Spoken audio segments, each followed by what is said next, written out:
Welcome. Tonight I will tell you a simple step-by-step story about how the ancient Egyptians built the pyramids. Please like this video and save it for later. Make yourself comfortable. Now let us begin. The account begins with a clear scope. The focus stays on the Old Kingdom from the 3rd to the 6th dynasty, when large stone pyramids were planned and built on the desert edge west of the Nile. The main settings are the necropolis near Memphis, including Saqqara, Dashur, and Giza. The environment is a dry plateau with stable bedrock close to the floodplain. The state controls labor, food supply, quarries, and river transport. The project is seen as part of a royal program that links religion, administration, and engineering in a single planned effort.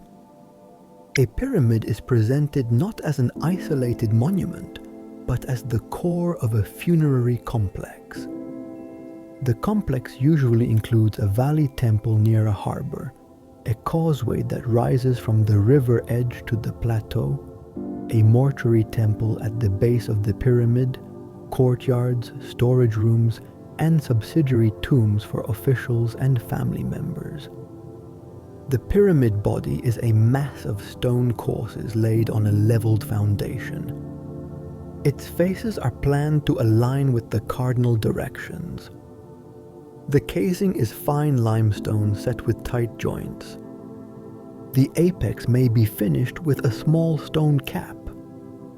The internal spaces consist of passages, a main chamber, and load relief features. Each element is tied to a schedule of delivery, assembly, and inspection. The description relies on evidence that has been documented by excavations, surveys, and inscriptions.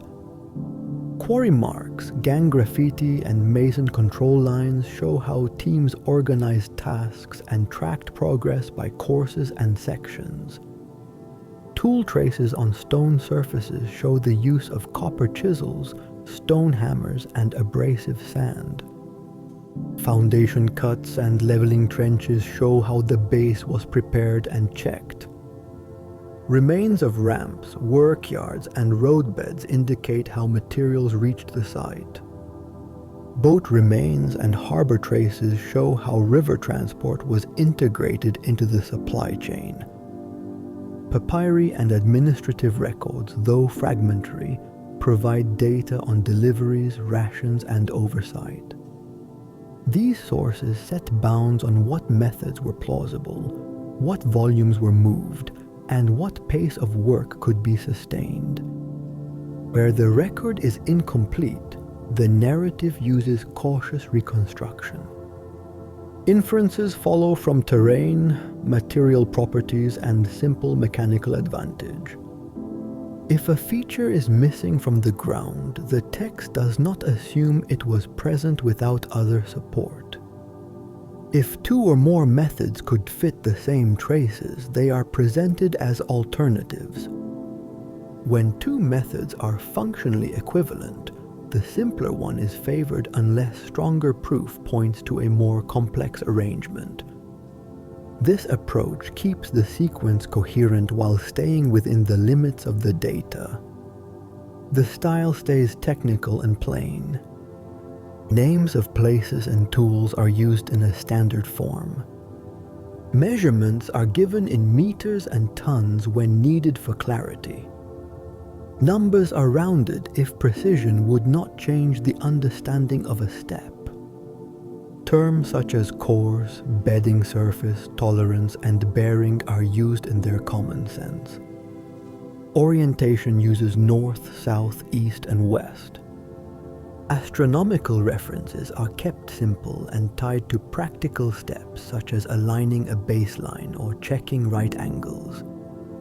The social and administrative background is part of the context because it governs what could be built and how fast. Labor is organized in teams with clear duties. Food rations, water, and basic medical care keep the workforce stable. Seasonal rhythms matter. When fields are flooded, more people and boats are available for state work. When waters drop, quarrying and hauling routes change. Storage areas, workshops, and living quarters cluster near the site to shorten movements and reduce delays.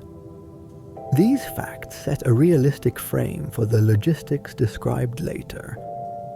The engineering outlook is practical. The pyramid is a composed object formed by many small, repeatable actions. Quarrying blocks, moving them, setting them, checking them, and moving on. The quality of the result depends on layout, measurement, and control at each stage. The tools are simple but used in coordinated sequences. The terrain and the mass of the structure impose limits that cannot be ignored.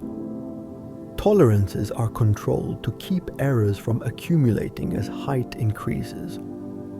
Internal features are timed to the growth of the outer body, so that passages, chambers, and load relief spaces are placed before access closes. Modern experimental work gives a check on plausibility. Tests with sleds on wet sand show reduced friction and lower pulling force. Trials with stone hammers on granite and limestone confirm removal rates and surface textures similar to those seen on ancient blocks. Practical runs with ropes, levers, and cribbing show how short lifts can be chained to gain height.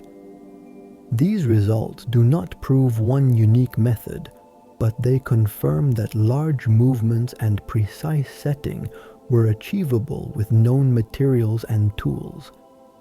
Alternative theories appear in the record and will be addressed when the sequence reaches the relevant step. Proposals for long external ramps, zigzag ramps, spiral routes, internal ramps, lever-only systems, and counterweight devices exist. Each approach has strengths and weaknesses with respect to the traces on the plateau, the volume of fill needed, and the difficulty of removal at the end. The narrative keeps them in view and places them at the point where stones must gain height, so that the comparison remains tied to actual tasks. With this frame set, the following sections proceed in the order that matches the work as it would be planned. A stable site is chosen. The base is fixed in place with accurate orientation and leveling. Labor and supplies are arranged. Stone is taken from quarries. Transport chains are set from quarry to harbor to site. The first courses are laid. Lifting and delivery methods are applied as height grows. The internal spaces are integrated at their planned levels. The casing is set.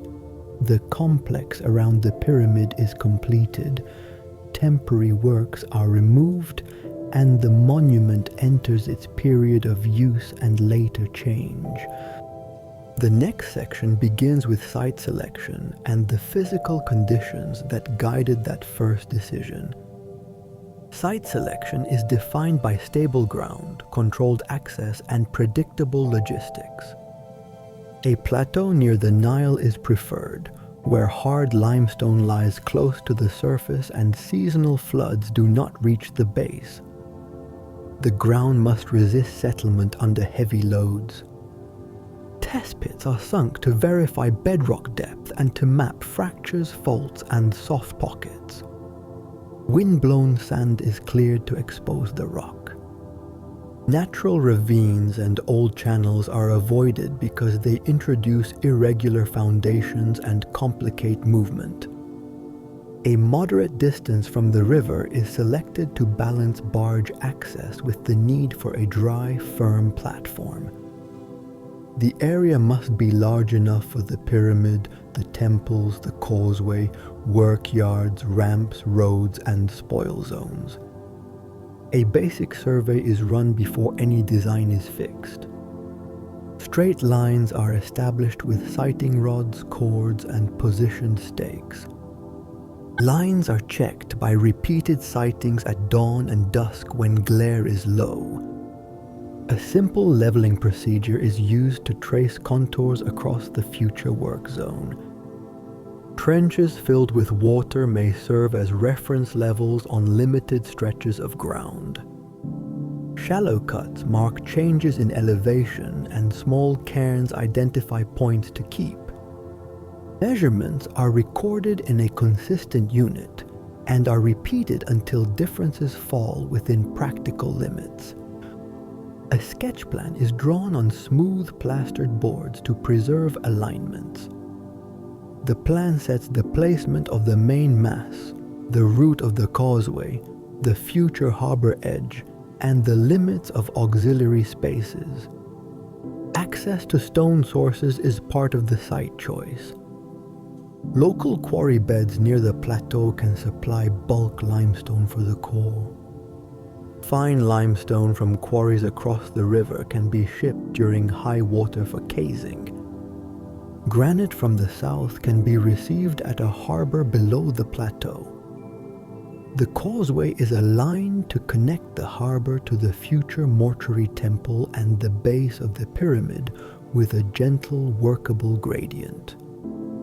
The route avoids deep sand and steep steps in the rock. Temporary roads are mapped from quarry faces to storage yards.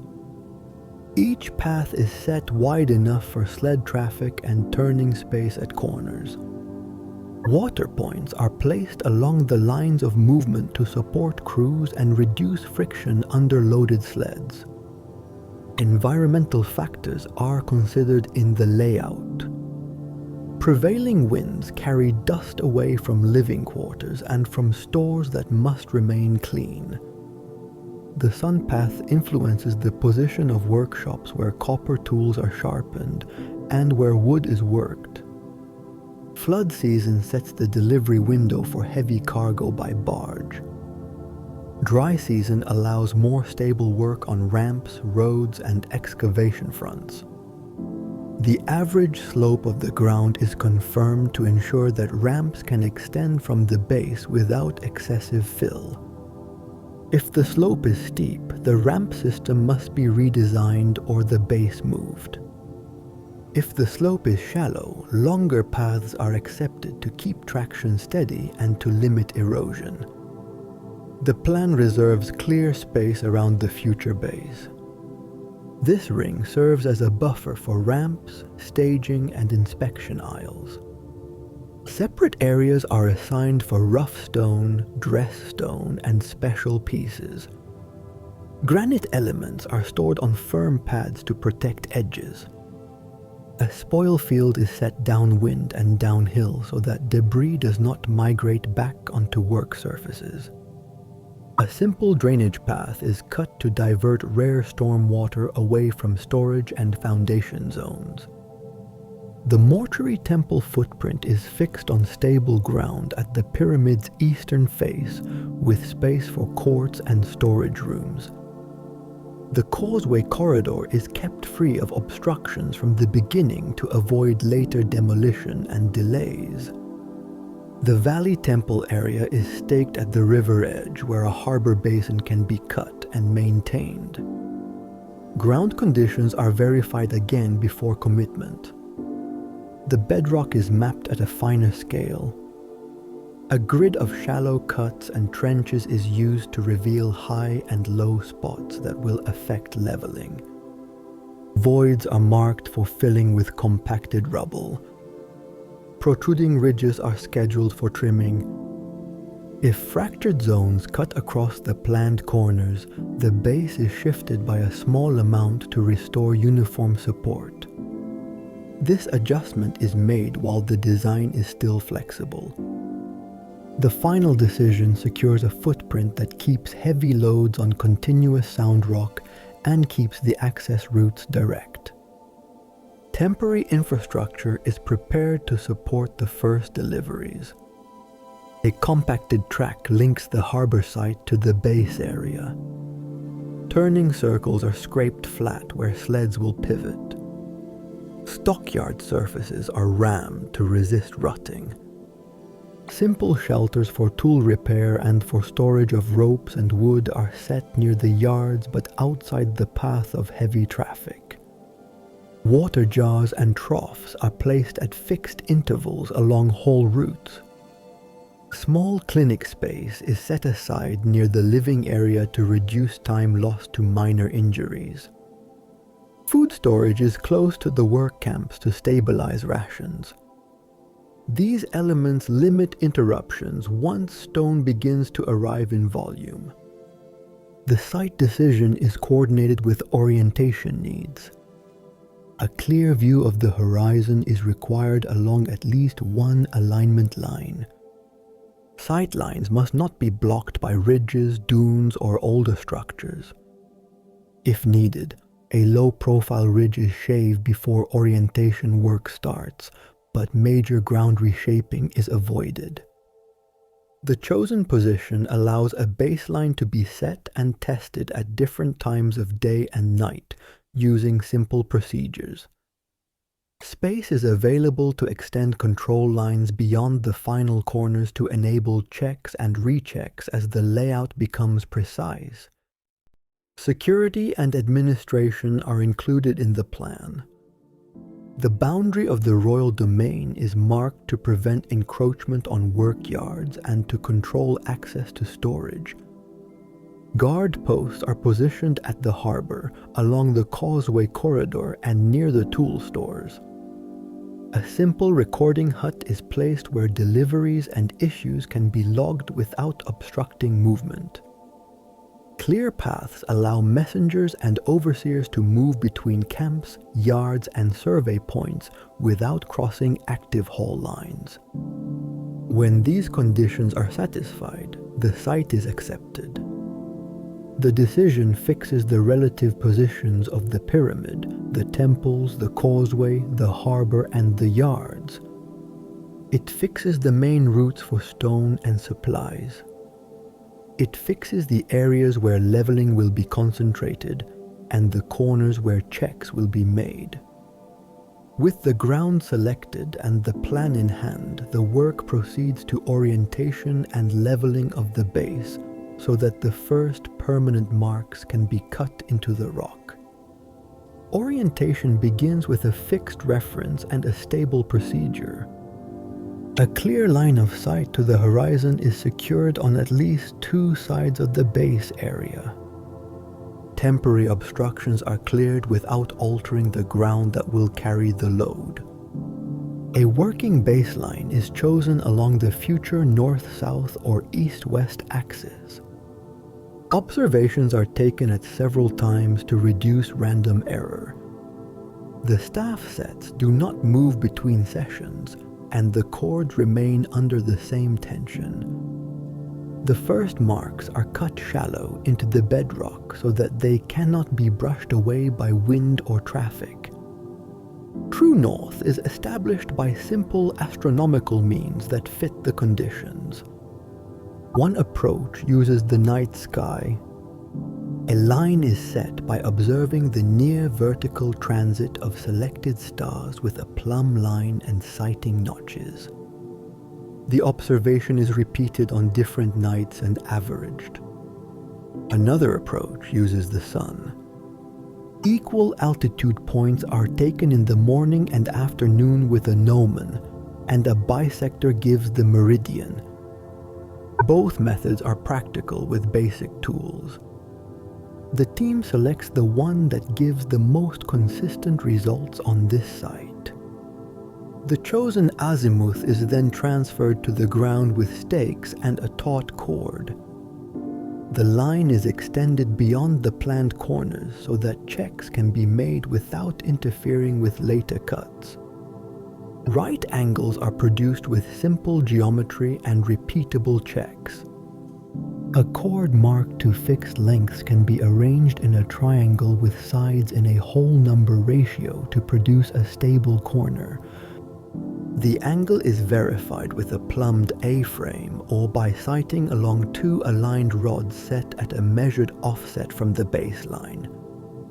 The same steps are run in reverse to catch systematic bias. When the corner is accepted, a fine groove is cut in the rock and a small copper or stone pin is set as a permanent reference. Each subsequent measurement works off these fixed points rather than off temporary stakes. Leveling is addressed as a separate task because angular accuracy does not guarantee a flat base. The crew maps the surface with a grid of points at a fixed spacing. Elevations are taken by simple leveling frames with plumb lines or by shallow channels filled with water used as a horizontal reference. On a small scale, a water-filled trench around a test square gives a reference rim from which heights are transferred inward with rods. On a larger scale, short, straight segments are linked across the area to avoid errors that grow with distance. Every point is recorded relative to a common datum, and outliers trigger a recheck before any cutting begins. The first cuts remove high spots that would prevent stable seating of the lowest course. Protruding ridges are trimmed with hammering and prying, and loose crusts are taken off to expose sound rock. Low spots that are too deep to cut economically are scheduled for fill with compacted rubble. Fill is placed in thin layers and rammed to refusal. The target is a continuous bearing surface with small uniform variation across the whole base. No section is left soft or hollow. After each round of cutting and filling, the grid is remeasured, and the model of the surface is updated until the spread of heights falls within the planned tolerance. With a stable working surface in reach, the exact perimeter is set. The north-south and east-west control lines are restored from the fixed marks and brought to intersection points that define the corners. Diagonals are measured between opposing corner points as a cross-check on squareness and length. If the diagonals do not match within the limit, the corner positions are adjusted in small steps until agreement is reached. Only then are the perimeter grooves deepened and widened. Narrow bedding trenches may be cut just inside the final outline to receive the first course with better seating. These trenches help control the plane of the lowest stones and reduce rocking. Permanent benchmarks are installed before stone arrives. Each corner receives a protected reference point set slightly outside the final footprint. Additional points are set along the midpoints of each side and along extensions of the axes. These marks are shielded by small collars of stone so that traffic cannot damage them. A light coat of plaster or a red pigment line may be applied along working axes to improve visibility. All subsequent checks of position and level refer back to this network. If a mark is lost, it can be restored from the remaining points without rebuilding the whole scheme. Small instruments support consistency. Plumb bobs confirm vertical alignment of frames and sighting rods. Straight edges and rubbed wooden laths test local flatness. Measuring rods held to a standard length control the spacing of checkpoints and the transfer of elevations. Cords are handled in the same way each time, with the same crew and tension, because variation in pull can shift a line. Tool faces are inspected and trued so that contact surfaces do not introduce bias. These routines prevent drift over the weeks that the base work requires. Orientation is not a single event. Once the first grooves and benchmarks are in place, the lines are rechecked at intervals and after major weather events. Temperature and wind can disturb temporary setups. Sand can collect against stakes and frames. The crew cleans the working lines at the start and end of each day and records any changes. If a result shifts beyond the control band, the cause is found and removed before more material is cut. This discipline avoids cumulative error when the first course is laid. The finished base is a leveled rock surface with a precisely oriented and square perimeter, supported everywhere and free of soft spots. The axes extend beyond the footprint so that the position of early courses can be watched as they go down. The first course will be seated on prepared beds that match the measured plane. The accuracy achieved at this stage reduces corrective work later because any angular or height error at the base would spread as the courses rise. With orientation fixed and leveling complete, the site can accept the initial deliveries of stone, and the work can shift to organizing labor and supplies for continuous placement. Labor and supply are organized as an integrated system that runs without gaps. Authority is defined at several levels. A chief overseer sets targets for courses, passages, and temples. Subordinate overseers manage zones such as quarries, transport lines, workshops, and base work. Scribes record outputs, rations, tool issues, and attendance. Teams are grouped into stable units with clear names for identification. Each unit has a foreman, a deputy, and a tally keeper who reports to the scribes. Duties are fixed for set periods so that training can accumulate and errors can be tracked to a source. Discipline is maintained by routine checks rather than reactive measures. The daily order lists which units haul, which units dress stone, and which units set blocks, so that crews do not idle while waiting for materials or instructions. Work proceeds in shifts to match light, temperature, and traffic on the ramps and roads. Before dawn, meal distribution starts at the camps. At first light, foremen assemble their units at designated posts. Attendance is marked and tools are issued against a record. Simple signals coordinate movement from yards to site, and hauling lanes are kept clear of pedestrians. The morning period is used for the heaviest pulls and longest moves because air is cooler and friction is lower. A rest interval follows at fixed times. In the hotter hours, tasks shift toward dressing, fitting, tool maintenance, and stockyard reordering under shade. Late afternoon returns to shorter moves and final placement checks. At dusk, tools are collected and counted, rubbish is removed from lanes, and equipment is staged for morning starts. Night work is avoided on ramps and around open trenches to reduce risk, but some reshaping of rough stock and annealing of copper edges continues in guarded workshops.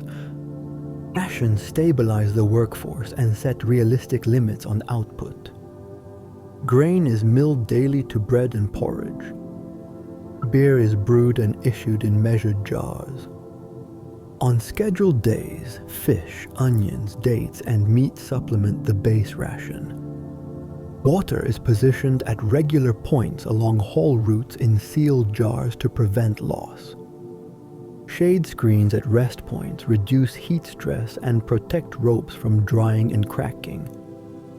The distribution points are placed to avoid crossings with sled traffic. Waste pits and latrines are sited downwind and downhill of camps and yards to maintain hygiene. Camp layout separates sleeping quarters from work stores. Simple walls protect stores from windblown sand.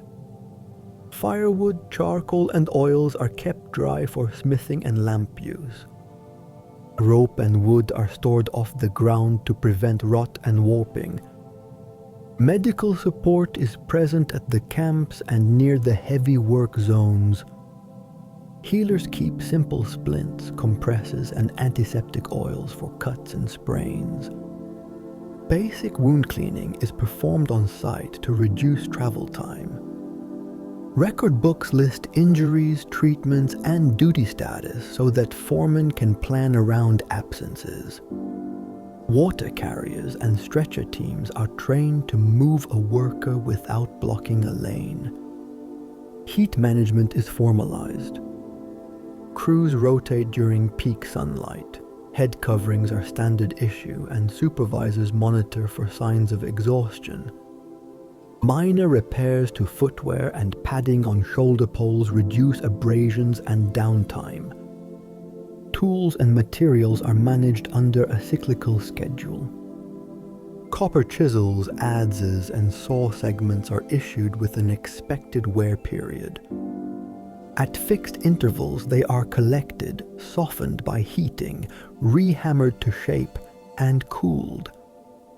Abrasive sand is dried and screened to consistent grade for cutting faces and truing surfaces. Dolerite hammers are checked for cracks and replaced when edges spall. Wooden sled runners receive regular rubbing with water and clay to keep surfaces smooth. Rope is inspected for broken strands and is reversed end for end to equalize wear. Lever bars and chocks are kept near each lift point so that wedges can be inserted at once if movement stalls. All small items return to a countable basket or rack at the end of a shift to detect losses early. Traffic over the site follows fixed lanes that never cross at grade on ramps. Upbound loads take the inner lane against the slope. Downbound empty sleds take the outer lane with wider passing spaces. Turning platforms are placed at intervals where the gradient eases. Lane surfaces are maintained daily by sweeping and by light wetting to suppress loose dust. At the stockyards, stones are sorted into zones by size, source, and intended use. Core blocks, casing candidates, and special pieces such as lintels and plugs are stacked separately with access for measurement and sampling. Granite is kept on firm timber pads to protect arises. Each stack has a marker showing lot, date of arrival, and planned destination. This order prevents delays when a particular course or chamber element is called for. Accounting creates visibility of progress and exposes bottlenecks. Every block larger than a set size receives a mark in pigment with its lot, source, and target side or position. Marks on the sides of courses record the current lift and the face being advanced. Graffiti from gangs remain at the end of a section to trace responsibility. Scribes keep daily tallies of blocks moved, blocks set, tools repaired, and rations issued. Weekly summaries are compared to the plan to detect drift. If one face of the pyramid is running ahead, deliveries are rebalanced to other faces to keep the mass uniform and to limit differential settlement. If a quarry supply falls behind, dressing crews switch to reworking stock for non-critical fills so that setters do not idle. Seasonal cycles change labor and supply planning.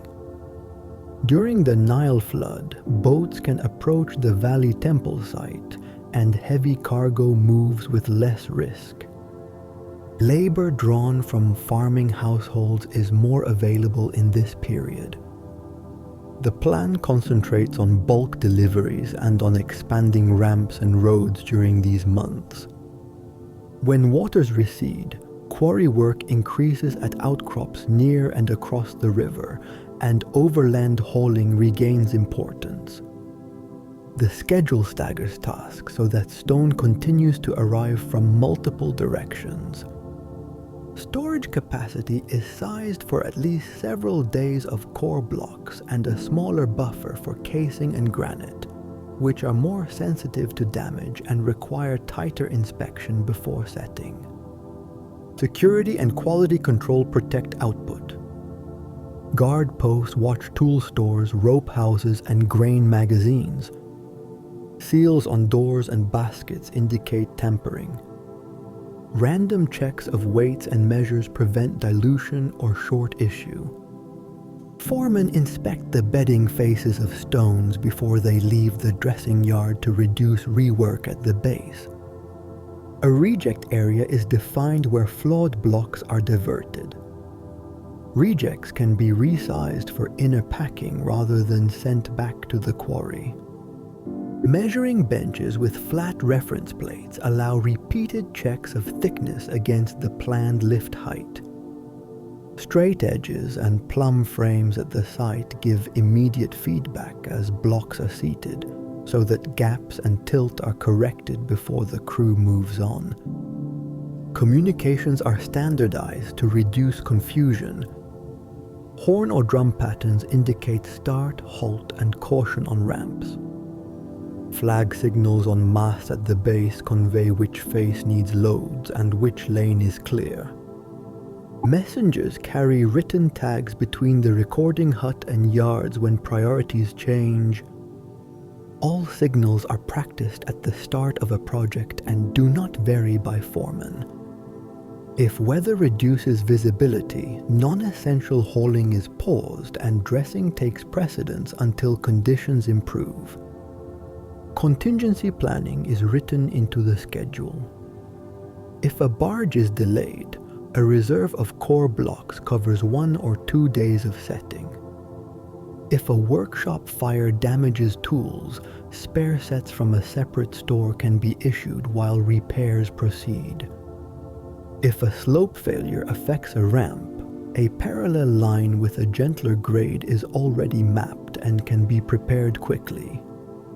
If illness reduces a team, the unit is consolidated rather than replaced piecemeal so that coordination remains intact. The plan avoids single points of failure and spreads critical skills across more than one team. By the time the first large deliveries arrive, this system is operating at a steady rhythm. Stone can move from harbor to yard to base with predictable timing. Tools arrive sharp and return for maintenance on a fixed cycle.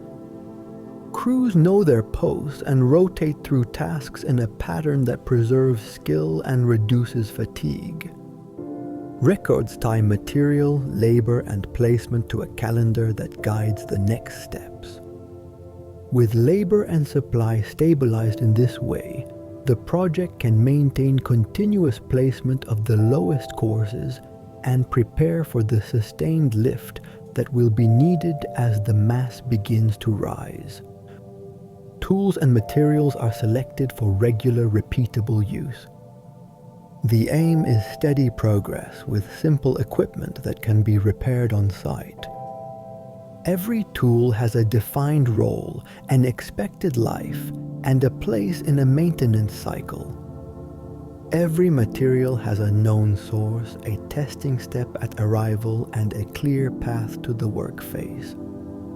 Nothing is issued without a record, and nothing returns without inspection. This routine prevents shortages, reduces waste, and keeps output predictable. Cutting tools are mostly copper. Chisels, adzes, and small picks shape limestone and prepare beds. Copper saw blades and narrow strips are used with abrasive sand to separate blocks or true edges.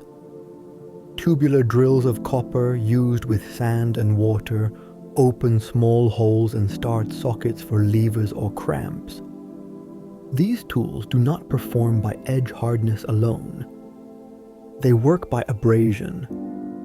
After a fixed number of strokes or a set length of cut, the tool is withdrawn, cleaned, and returned to the bench.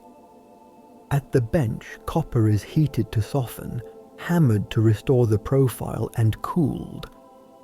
Faces are trued on smooth stone with fine sand until the contact is flat. Handles are checked for looseness and are wedged tight again. Each tool carries a mark so that wear and breakage can be traced to a team and a task. Abrasives are controlled like a material in their own right. Quartz sand is screened into coarse, medium, and fine grades. The coarse grade opens a cut.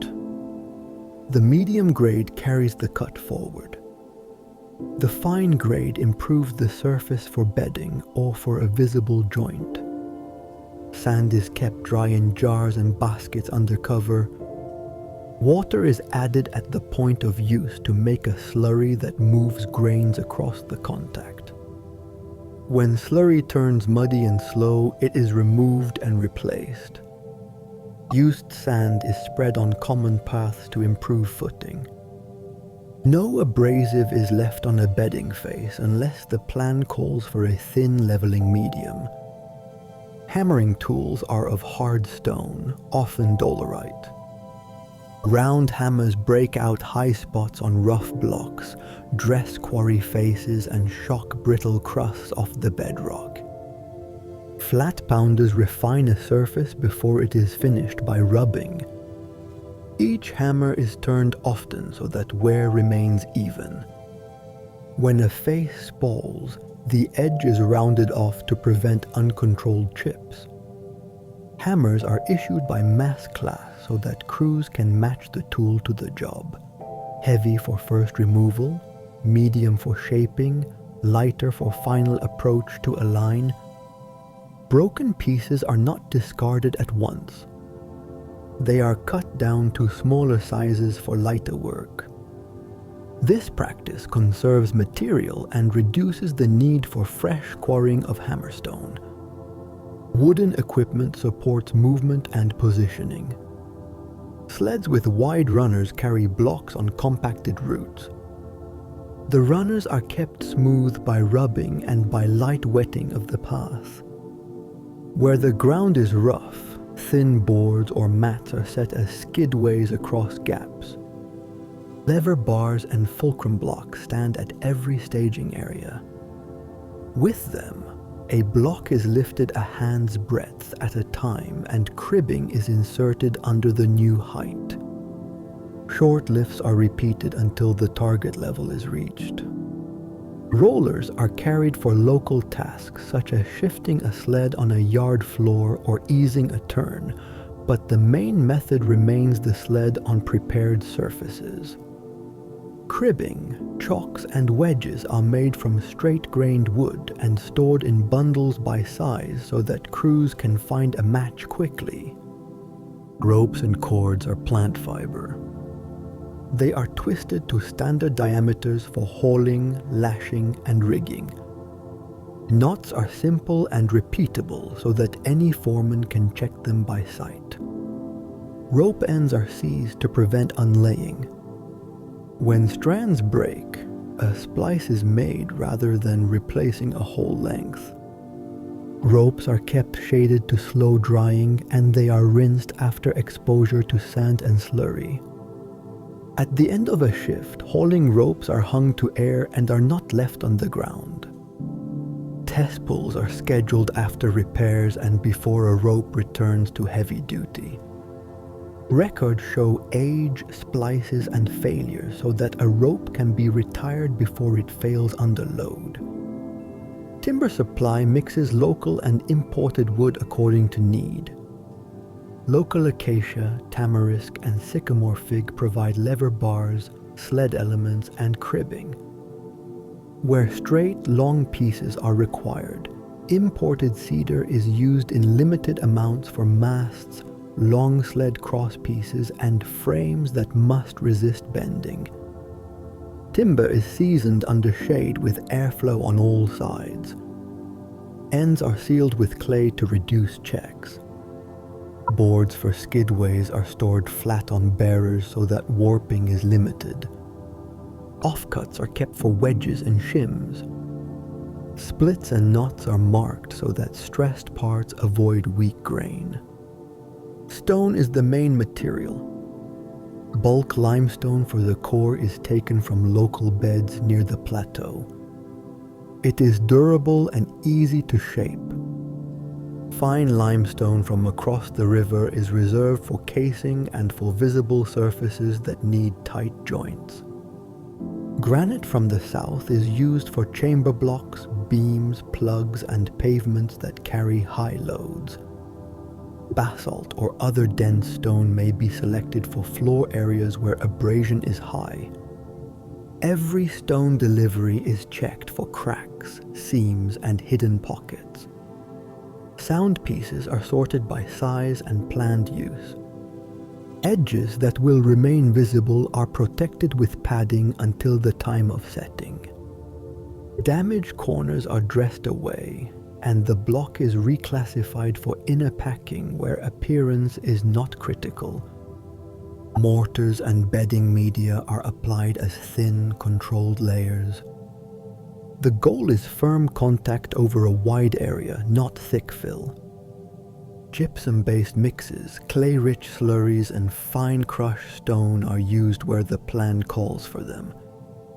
A bedding layer is brushed clean before any media is applied. The mix is spread, the stone is lowered in small steps, and probes check for hollows. Excess is squeezed out and removed so that it does not build up in joints. In internal fills where voids are expected, smaller stones and rubble are packed and tamped so that settling is limited after the face stones lock in place. Finishing tools control accuracy. Straight edges, rubbing stones, and flat reference plates test surfaces that will receive load. Plumb frames and cords verify vertical faces. Wooden gauges cut to the planned course height are set against a block to confirm thickness before it leaves the yard. If a face is out, it returns to dressing.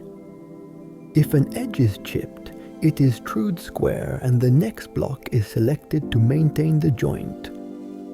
These tests keep errors small and prevent long chains of correction at the face. Consumables support the main actions. Water is allocated for drinking, cooling tools, wetting sand, and lubricating sled routes. Oils and fats are used in small amounts on tool handles and sled parts that must move against each other without seizing. Clay is kept for seals, for end grain protection on timber, and for temporary wedges in soft work. Pigments mark stones with lot numbers, face assignments, and course levels. Lamps and charcoal support evening maintenance in workshops where layout lines and tool edges are prepared for the morning. Storage and issue follow a fixed order. Tools live in racks by type and size with a return token for each issued set. Stone yards are divided into zones for core, casing, and special pieces. Paths through the yards remain clear so that a marked block can be reached at once when a course calls for it. A small bench stands at the exit of each yard, where final checks of dimension and face are made. Only after this bench are stones allowed onto the haul lanes. Failures are diverted to a rework corner and do not enter circulation. Quality is enforced by small, steady actions. A chisel that bends is not forced. It is repaired and reassigned. A rope that creaks under load is taken out and inspected. A sled that starts to bite into the path is stopped while the surface is re-wet and compacted. A block that rocks on its bed is lifted, the bed is corrected, and the block is set again. These corrections take minutes but prevent hours of later adjustment. With tools maintained, materials sorted, and checks applied at each handoff, the project can rely on a stable base of equipment and supplies. This stability supports the next steps, when quarrying of limestone becomes continuous and deliveries must meet the pace of setting at the foundation. Limestone quarrying begins once the extraction zones are fixed and safe access is in place.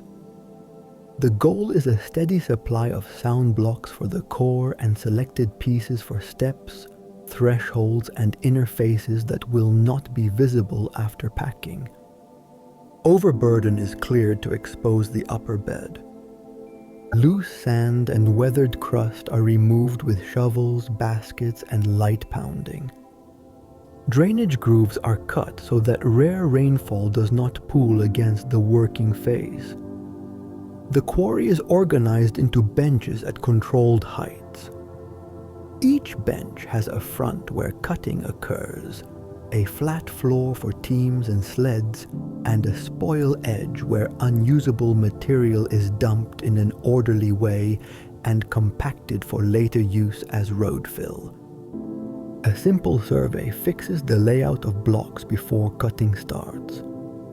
Straight lines are snapped with cords and pigment across the bench floor. These lines set the perimeters of blocks and the channels that will free them. Dimensions match the planned course heights and practical sled capacities.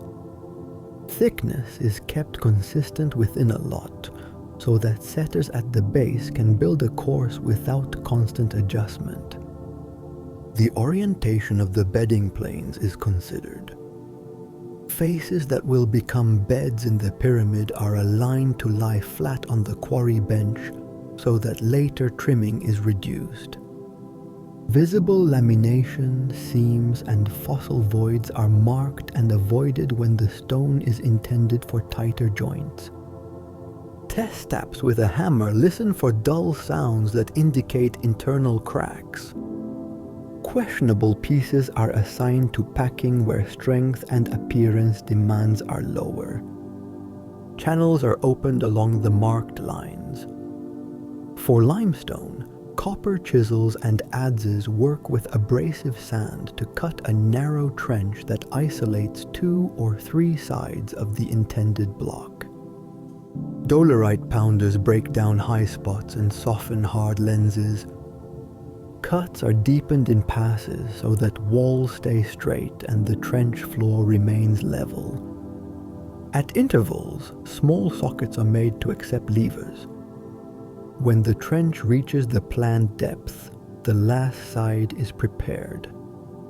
If the bench design allows a rear trench, that cut finishes the perimeter. If the rear remains attached, a line of shallow holes or notches forms a controlled fracture plane. Undercutting follows using short chisels, adzes, and prying. The tool angle stays low to avoid bruising the main bed. Thin wedges of wood or stone are inserted as the gap opens, keeping the block from closing on the tool. Where conditions permit, dry wooden wedges are tapped into the notches across the final line and then moistened. Expansion adds a steady separating pressure that complements leverage.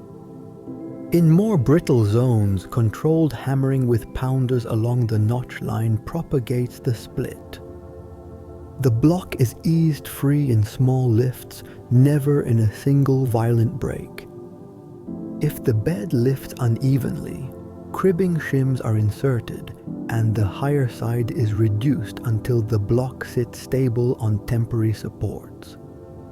Rough dressing is performed at the quarry to remove excess weight and to create a predictable geometry for hauling and stacking. Proud knobs left by natural features or by splitting are knocked down with pounders.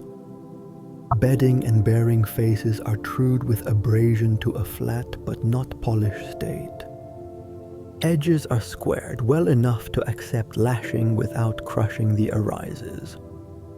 The block receives a pigment mark that states its lot, its intended use, core, step, threshold, packing, and the side of the pyramid or other destination if already assigned. If the block is reserved for near-surface positions where joints must be tighter, a finer finish is prepared on the bedding face to reduce time at the building site. Waste handling is continuous. Chips and small fragments are shoveled to the spoil edge and tamped to build future haul ramps and turning pads. Offcuts of soundstone are set aside for later breaking into packing fragments. The working floor is swept regularly to reduce trips and to protect ropes from grit that would shorten their life. Tool benches stand back from the face under simple shade screens. A water jar and a sand bin are kept at each bench so that abrasives can be applied and recovered without long walks. When slurry becomes slow, it is replaced.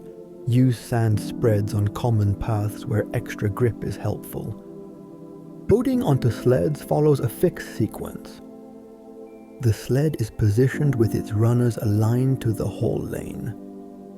A low ramp of compacted spoil and boards bridges the small step from bench to sled bed. The block is raised by lever and crib, one hand's breadth at a time until the height matches the sled. The block slides onto the sled over a thin layer of wet clay or fine sand to reduce abrasion. Lashing passes around the block and through the sled cleats in a pattern that restrains forward slide and side roll. Pads of reed mat or wood protect edges under the lash. Before the sled moves, the foreman checks distribution and confirms that the center of mass lies between the runners. A short test pull reveals friction and shows if the ramp needs re-wetting or the sled needs slight repositioning. Workflows are designed to avoid interference. Cutting teams operate 1 or 2 blocks ahead of lever teams. Lever teams maintain a safe gap from pounders. Hauling teams enter only when the foreman signals that tools are clear and levers are withdrawn. No one stands in the line of pull. Calls are standardized for start, slow, stop, and set down. The face advances in a sequence that preserves stable ground above and below. Pillars or ribs of stone are left at intervals to support the bench roof and to prevent uncontrolled breakouts. When a pillar becomes an obstacle, a replacement rib is left ahead before the old one is removed. This practice maintains safety without heavy timbering. Tool care happens on a cycle that suits the stone. After a set length of channel, chisels go to the bench, are softened by heating, reshaped by hammering and trued. Handles are re-wedged. Pounders are inspected for cracks and turned so that wear remains even. Ropes used in hauling are reversed end for end to equalize strain. Runners are checked for scoring and rubbed smooth. The abrasive stock is screened again if grading has drifted. All actions are logged so that shortages are seen before they slow cutting. Quality control occurs before any sled leaves the quarry. Dimensions are checked with wooden gauges that match the planned lift height and module length. A straight edge slides across the bedding face to find high points. A plumb frame tests the squareness of a side that will guide setting. If a corner is chipped during loading, the block is reclassified to packing or returned for redressing.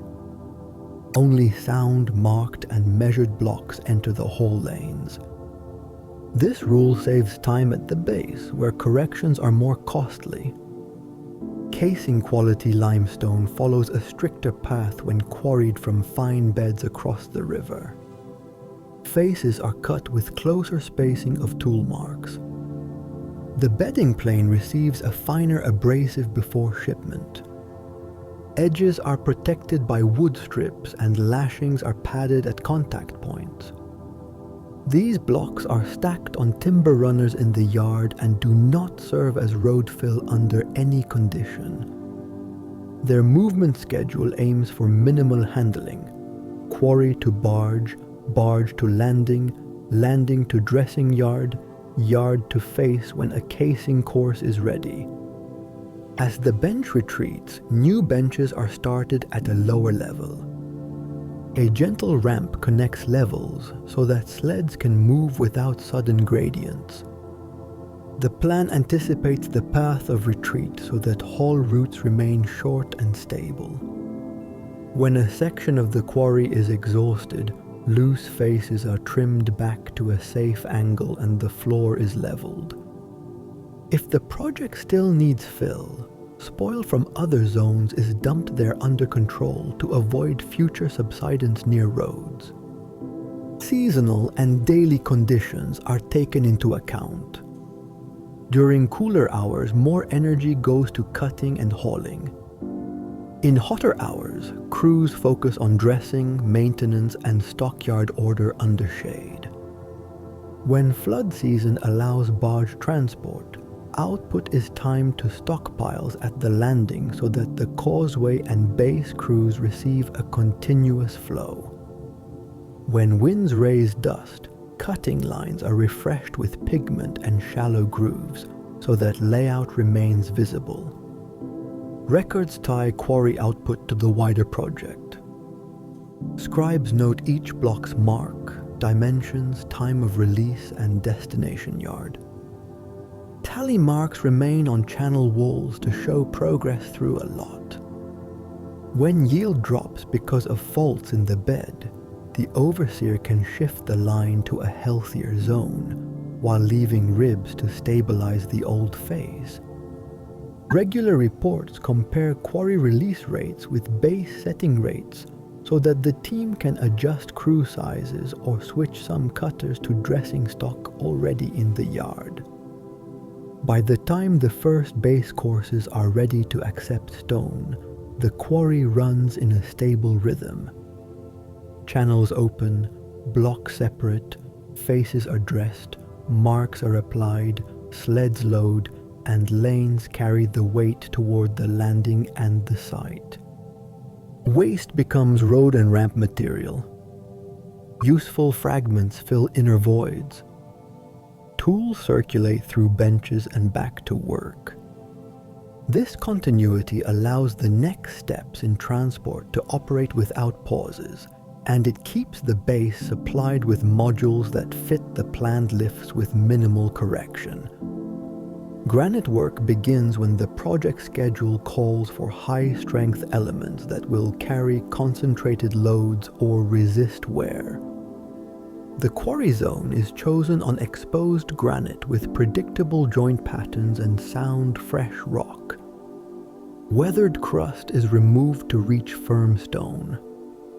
Loose debris is cleared from natural depressions so that water does not collect near the working phase.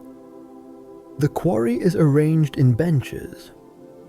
Each bench has a front where removal takes place, a stable floor for crews and sleds, and a spoil margin where unusable fragments are compacted into ramps and turning pads. Simple paths link the benches to a staging yard and to the river landing so that movement stays direct. Selection focuses on blocks large enough for beams, plugs, pavements, and chamber courses. Joint sets, seams, and mineral bands are mapped with straight lines and pigment. Areas that ring clearly under a hammer strike are preferred. Dull responses and open veins are avoided for critical parts. The intended orientation in the pyramid guides the choice. Where a block will act as a beam, the long axis is aligned in the quarry to keep the strongest direction of the fabric under load. Where a block will form a vertical element, the faces that will carry bearing are kept clear of major inclusions. This forethought reduces later corrections and lowers the risk of internal failure. Detachment relies on pounding and controlled splitting. Dolerite pounders are used to make a line of cups along the planned perimeter. Each cup is deepened until a continuous trench forms, wide enough to admit a lever at intervals. Corners are rounded rather than left sharp so that breaks do not run offline. Where joints align well with the desired cut, The trench follows the joint and removes weathered infill until solid rock is reached. The trench grows in passes so that walls remain straight and the floor lies level. When the perimeter is complete on 3 sides, a second trench is started behind the block if space allows. If not, a line of shallow notches is made across the rear to form a plane of weakness. The final separation uses a mix of leverage and incremental wedging. Short metal tools are not forced against the granite because they would deform. Instead, levers bite against firm fulcrums in the trench and lift the mass by small increments, while thin chocks are inserted to hold gains. In some zones where the rock allows it, pairs of dry wooden shims are tapped into the rear notches and moistened to add steady pressure. This method is used with caution because expansion is modest in hard stone. More often, continued pounding along the notch line and carefully placed lever action propagate a controlled split. The block is raised onto stable cribbing set on a flat pad that has been compacted and checked for level. Rough dressing removes the quarry skin and regularizes faces. Pounders knock down ridges and bosses. Rubbing with abrasive and water trues bearing zones to a flat, matte surface that shows high points clearly. Edges are squared to a uniform margin so that handling loads do not chip arises. Faces that will become beds or accurate bearings in chambers receive longer rubbing. The aim is a consistent plane, not a polish. Where the plan calls for sliding elements, such as plugs, faces that will contact guides are brought to a finer finish so that friction is predictable. A narrow, slightly recessed draft may be formed around a face that will meet a joint, leaving a flat inner field that can be brought to tight contact during final setting. Sawing and drilling are reserved for special needs and are done with copper and abrasive. When a precise cut is required to define a shoulder or to start a rebate, a copper blade and quartz sand make a slow curve, guided by straight edges and checked often for line and depth. When a hole or socket is required for lifting bars, tubular copper drills with slurry grind out a cylinder which is then squared by chiseling. These operations take time and are planned only where they reduce risk at the site. The tools are cleaned and reshaped on a fixed schedule because abrasive action rounds edges and thins blades. Measurement and marking keep the lot consistent. Wooden gauges set to the target thickness of a course are pressed against dressed faces. Straight edges test for daylight under the tool. Plumb frames check side squareness. Each block receives a pigment code for lot, dimensions, intended role, and provisional destination. For beams and lintels, templates of the chamber span are used in the yard to confirm length and bearing width. If a stone falls short of a critical measure, it is reclassified at once rather than held with the hope of later adjustment. This prevents cumulative error during assembly. Protection and handling features are built into the workflow. Temporary bosses may be left on non-bearing faces to take ropes and to give purchase during turning. When the block reaches the target geometry, these bosses are reduced. Arises are wrapped with reed pads before lashing. The sled selected for granite has wider, stronger runners and increased cross-bracing. The bed is lined with straight timbers to spread load and to protect the underside of the stone. Lash paths pass through reinforced cleats so that tension does not cut into the sled.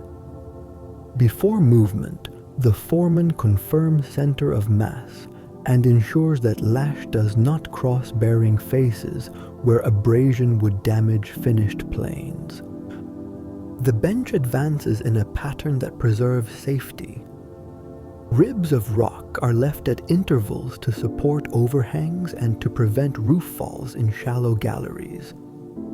When a rib must be removed, a replacement is left ahead before the old one is cut. Bench heights are kept within a range that allows levers and cribbing to work without the need for tall scaffolding. Floors are swept of chips that would roll underfoot. Drainage grooves guide rare runoff away from pads and paths. Shade screens stand over tool benches, abrasive bins, and water jars so that materials remain usable through the day. Tool maintenance is continuous. Pounders are inspected for spalls and cracks. Faces are turned often to even wear. When a pounder breaks, fragments are reused as smaller tools. Abrasive sand is dried, screened, and kept in lidded jars at the bench. Slurry is replaced when it slows. Copper saw segments and drill tubes cycle through softening, reshaping, and truing. Handles and wedges are checked for tightness. Ropes that carry granite are assigned shorter service lives than those used for limestone, and they are retired earlier to avoid sudden failure under heavy loads. Records of tool life and breakage guide issues and replacements. Quality control catches problems before transport. Bearing faces are examined for bruising caused by hard impacts. If bruising is found, the surface layer is removed until a fresh, even grain shows. Visible veins are chased out if shallow. If they run deep or cross a bearing line, the block moves to a lower demand roll or is broken down for large packing pieces. The final ring test with a hammer confirms a live, even response. Dimensions are checked again against the gauges. Only stones that meet the plan pass to the sled line. Staging to the river follows a prepared route. The lane from the bench to the yard is compacted and kept smooth. Where steps occur, low ramps of spoil and boards bridge the levels. Pulling teams are sized to the load, and a pilot walks ahead to mark soft spots and to order re-wetting. Turning circles are scraped flat and kept free of loose grit. Rest pads stand at set intervals where the sled can be chalked and the lash can be inspected. At the yard, granite is set on timber beds that keep it off the ground and allow ropes to pass under the mass without digging. Edges are checked again after each move because minor chipping can occur despite padding. Some elements require trial fitting before shipment. Where a beam will bear on a partner across a span, matching templates are used to check that both stones share the same height and sit flat on reference plates. Where a plug will slide in a channel, a wooden mock channel with the planned width and finish is used to test clearance. If resistance is high, the contact face is rubbed again until movement is smooth without excess play. Trial fitting in the yard reduces adjustments in cramped passages at the site. Waste handling remains organized. Chips and fines go to the spoil margin and are compacted as road material. Sound offcuts are broken to sizes useful for void fills and are stored separately with clear marks so they are not mistaken for bearing pieces. Clean water from tool work is decanted for reuse. Muddy residue settles in small pits and is later shoveled to the spoil bank. This order keeps the bench efficient and reduces delays when heavy pieces must move. Documentation ties granite output to the overall schedule. Scribes record the release of each stone, its intended chamber or face, and its mass class for planning of crews and barges. When river levels rise, finished stones are moved first to the landing so that barge cycles remain full.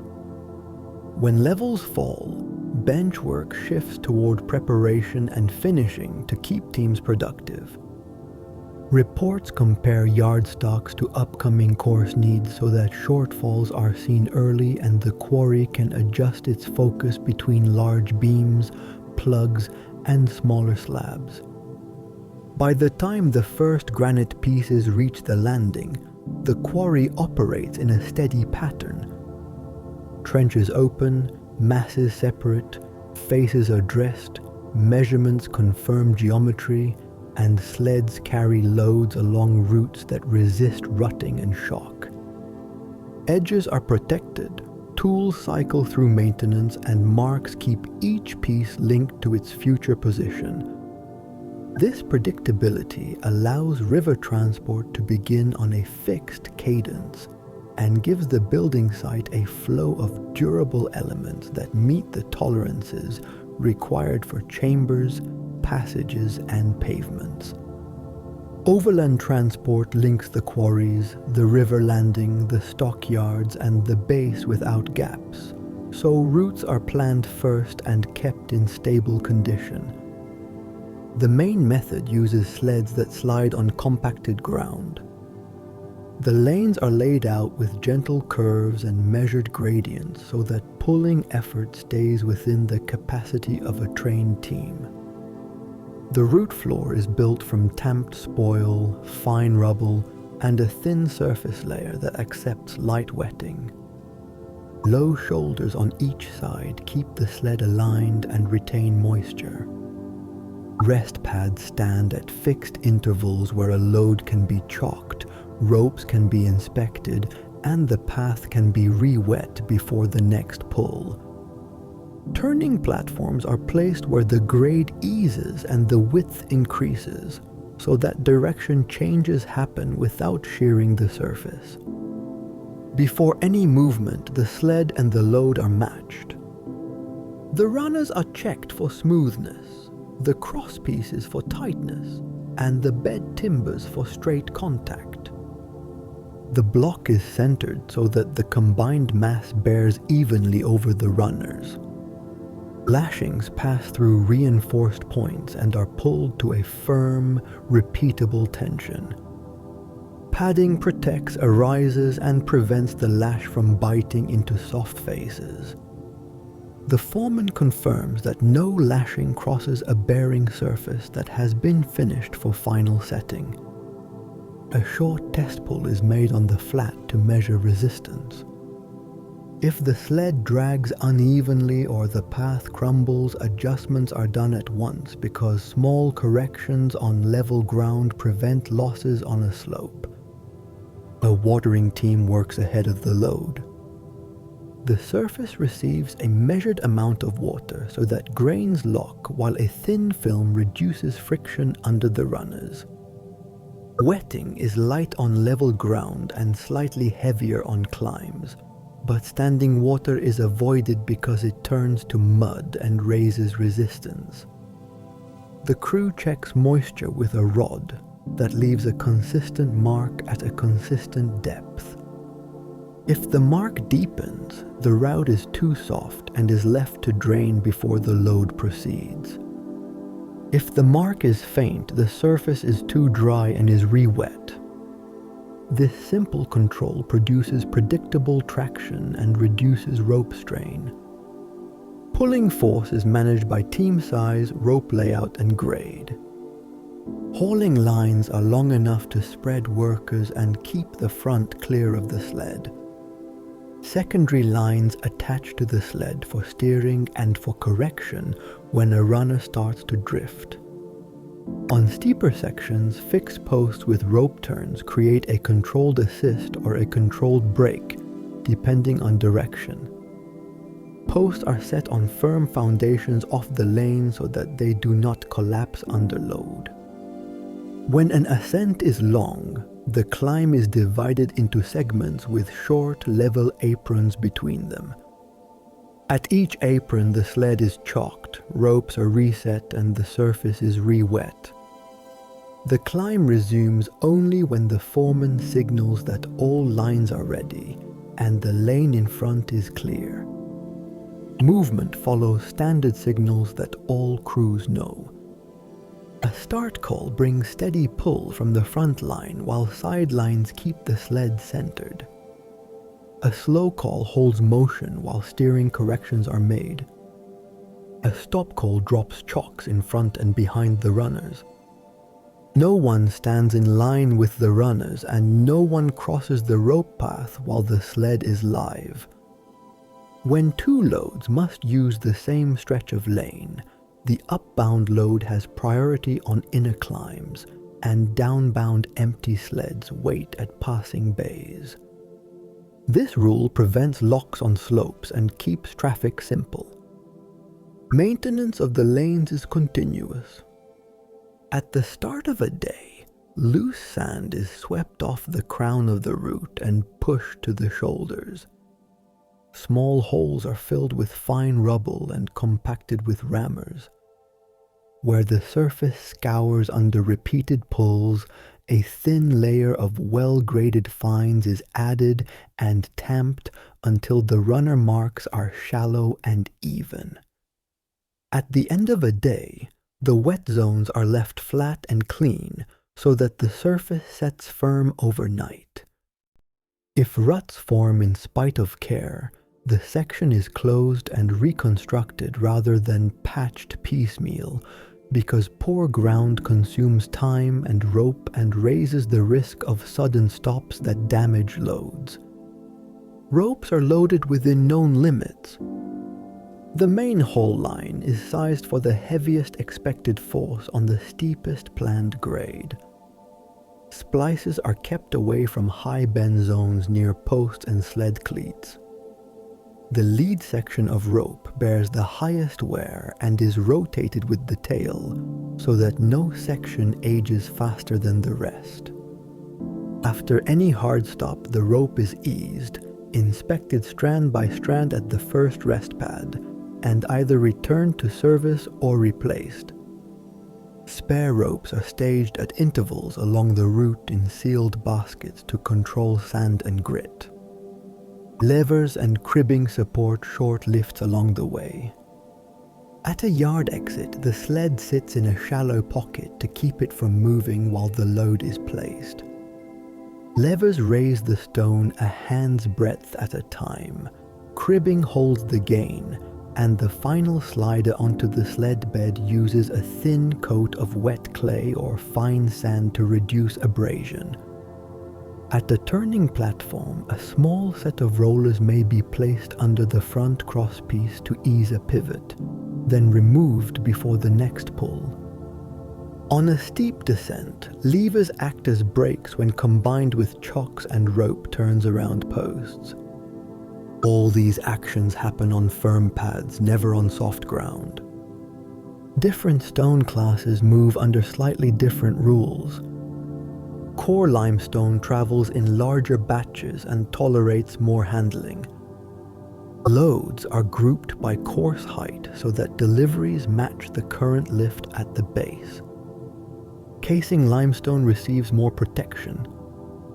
Pads under lashings are thicker, edges are wrapped, and handling counts are minimized by timing movement directly from landing to dressing bench to face. Granite uses wider sleds with stronger bracing and more frequent rest pads. Hauling teams for granite are larger or assisted by fixed posts with additional rope turns. The path for granite avoids sharp curves and shallow shoulders, and passing is limited to wide, level bays. Between the river landing and the base, the causeway concentrates movement. Its surface is maintained like the main lanes, but with more frequent sweeping and wetting because traffic is constant when river levels are high. Guardrails on the outer edge of the causeway keep sleds from drifting off the crown. Drainage runs along the sides and discharges to safe ground so that storm water does not cut channels across the path. At the top, a broad apron lets loads sort to the correct stockyard without crossing active lines. Empty sleds move down in a separate lane to avoid interference. Crew cycles follow temperature and light. Heavy pulls start at first light and cover the longest segments while the air is cool. Midday hours shift to surface repair, rope work, and minor dressing in shade near the lanes. Late afternoon takes shorter moves to position loads for the next morning. When wind raises dust, watering is adjusted, and visibility signals move from flags to horns. In rare rain, hauling pauses and maintenance crews open drainage cuts at low points to protect the surface. Work resumes when the ground returns to firm condition. Records keep transport aligned with building. Each load carries a pigment mark that links it to a course, a face, or a chamber element. At the landing, a scribe notes arrival and issues a path token that indicates the correct yard. At the base, another scribe checks the token, confirms the destination, and records the time to move. If a face begins to run ahead of the plan, the token assignment is changed at the landing so that the next convoy feeds a slower face and keeps the mass even. If a route shows repeated slow sections, the maintenance crew is moved to that stretch before more loads are scheduled over it. Safety rules are simple and enforced by habit. No one walks under a rope under tension. No one steps between a moving sled and a shoulder wall. Chocks are set before any person approaches a runner. Hands and feet stay clear when levers lift or when cribbing is inserted. Edges of finished stones remain wrapped until the moment of setting. If a line frays or a cleat loosens, the load is stopped at the next pad and the defect is corrected without exception. These rules reduce injury and protect material that has already consumed quarry time and dressing effort. Overland movement becomes routine once the elements are in place and the crews are trained. The lane holds its shape. The water team keeps moisture within a narrow band. The rope team watches the fibers, and the hauling team keeps a steady cadence. Loads leave the quarry or the landing at predictable intervals and reach the base on time. Empty sleds return without delay and without crossing live traffic. With this rhythm established, attention can shift to the next phase, where the base courses receive the stones, and the combined system of ramps and lifts begins to raise the mass above the level of the plain. River and canal transport connects distant quarries and the building site with the least resistance per unit of mass, so schedules align with the Nile's seasonal rise. When levels are high, cargo moves on broad, shallow draft barges that ride above sandbars and enter harbor basins cut near the valley temple. When levels are low, heavy movement pauses or shifts to shorter hauls between intermediate depots. Temporary channels are opened where the bank is firm and the gradient to the plateau is gentle. Silt is cleared with baskets and simple dredges. Banks are faced with timber and stone where abrasion from hulls is expected.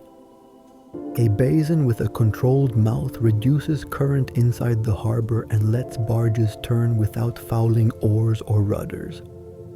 Barges are built for load, not speed. Hulls are wide and flat to lower draft and spread pressure.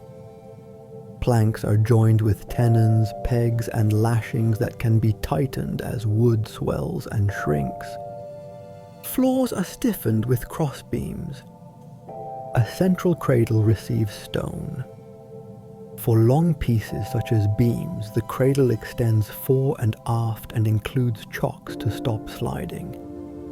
For dense blocks such as granite, bed timbers spread contact to prevent point loading. Outrigger timbers may be added along the gunnels to widen sterns when trim is sensitive. Lash points are reinforced so that lines do not cut into the hull. Loading at an upstream quarry landing follows a repeatable plan. A slipway with a hard surface meets the barge deck at a small height difference. The block is set onto a yard sled, raised by levers in short steps, and passed over skid boards to the cradle. Lashing holds the mass against fore-aft and side movement. Wedges lock under the load on both sides. Trim is checked by sighting the waterline against marked stakes. If the bow sits low, ballast is added aft. If the list is to one side, spare stone or jars of water are shifted to the high side until the deck is level within a narrow tolerance. The mast and rigging are inspected before departure, even when towing is planned, because a fair wind can reduce crew fatigue on long reaches. Movement on the river is a mix of towing, rowing, and sailing. When wind sets upstream and the reach is open, a square sail carries the load at steady speed while the crew maintains course with a steering oar. When wind fails or sets foul, tow lines run to crews on the bank. Towpaths stay clear of soft sections where feet would sink and slow the line. In narrow passages and near bends, oars and poles control drift and keep the hull off the bank. Signals by horn and flag coordinate with other boats at crossings. Convoys leave in order by mass class, with the heaviest first so that lighter boats can maneuver around delays. Navigation favors mid-channel where depth is stable, but crossings are planned where the outer bank cuts deep and the current is slower near the inside of a bend. The pilot reads ripples and color to avoid shoals. Depth is checked with a pole when water is unclear. In high water, floating debris increases, so a forward lookout stands ready to push a log aside before it strikes a hull or rudder. In low water, passages are scouted in advance and loads are reduced if a reach shows thin margins. No barge departs without enough spare rope, poles, and repair pegs to handle a broken lashing or a sprung plank. Arrivals at the site harbor follow a fixed approach. A lead rope runs to mooring posts set in firm ground and braced against pull. The barge loses way against the line and settles parallel to the quay. Fenders of bundled reeds protect both hull and bank. The gangway is laid only when the vessel is still. Lashings are eased in small steps. Wedges come out in order and are kept at hand in case the load must be secured again. The block slides over skid boards toward a yard sled staged on the quay. Levers raise and lower in short cycles so that no edge takes a shock. When the transfer is complete, the hull is inspected for damage before the next cargo is accepted. Harbor maintenance is continuous through the season. Silt accumulates at the mouth and in the basin. Crews lift it with baskets and spread it on low banks away from the quay surface. Mooring posts are checked for movement after each heavy pull. If a post shifts, it is reset deeper and backfilled with compacted rubble. The quay surface is kept clean of grit that would cut ropes. Runoff is directed away from the slip with shallow cuts, so that rare rain does not wash fines into the basin. A small shed stores spare fenders, pegs, wedges, and reed mats to avoid delays during peak arrivals. Scheduling matches water levels, crew availability, and demand at the base. When the flood peaks and depth at the harbor mouth is high, arrivals are clustered and stockpiles grow at the landing. When the flood declines, the pattern shifts to fewer, lighter boats so that grounding risk stays low. Scribes at the upstream loading point record cargo marks, mass class, and destination. Scribes at the site harbor record arrival time, condition of lashings, and any damage. Tokens move with the load to direct it to the correct stockyard, core stone to bulk yards, casing to protected benches, granite to timber beds. If a face at the pyramid runs ahead of plan, token assignments change so that boats feed the slower face and keep the body uniform. Different cargoes require different handling. Core limestone moves in larger quantities and can wait in open yards. It is stacked on compacted ground with spaces between rows for access. Casing limestone receives edge protection on the barge and travels last in a convoy so that handling is minimized at the landing. It goes directly to a dressing bench or a protected stack under shade. Granite rests on timber bearers set level with the quay. A second set of bearers is placed on the sled so that rope can pass under the stone without dragging on the deck. Before any granite block leaves the quay, bearing faces are checked again for damage from travel and are re-rubbed if needed to remove bruising. Risk controls are simple and applied without exception. No person stands in a line where a rope could snap back under tension. No one steps between a moving block and the hull. No lashing is cut until wedges are tight against the load. If wind rises above a set mark on the mast vane, boats lie at anchor or at mooring until gusts fall. If a hull leaks, the pump crew bails while the pilot turns for the nearest bank, and repairs are made with pegs, fiber, and clay until the seam holds. If current is strong at the harbor mouth, a line is taken to a post upstream, and the boat is walked in along the bank rather than risking a broadside turn. Integration with overland routes reduces double handling. The quay aligns with the lower end of the causeway so that sleds do not cross other lanes. The first rest pad stands within a short pull of the slip, and water jars are staged there because ropes dry quickly near the river wind. A narrow apron at the top of the causeway lets loads sort before they enter the main yards. Empty sleds return to the quay by a separate lane along the edge of the basin so that arrivals and departures do not conflict. Seasonal planning covers pauses and surges. During the highest water, large beams and plugs move first because depth is ample. As levels drop, the plan switches to core stone that tolerates lighter drafts. When low water stops heavy movement, crews focus on repair of hulls, renewal of lashings, and clearing of the basin and channel for the next rise. Tool stocks for the harbor, levers, wedges, rollers, fenders, are inspected and replaced then, so that the next peak season does not suffer from shortages. Documentation ties water transport to progress at the pyramid. Each barge departure triggers an entry with cargo marks and a predicted arrival window. Each arrival triggers a confirmation, a note on condition, and an issue to a yard or directly to a dressing bench. Delays cluster around silted reaches, strong crosswinds, or broken towpaths.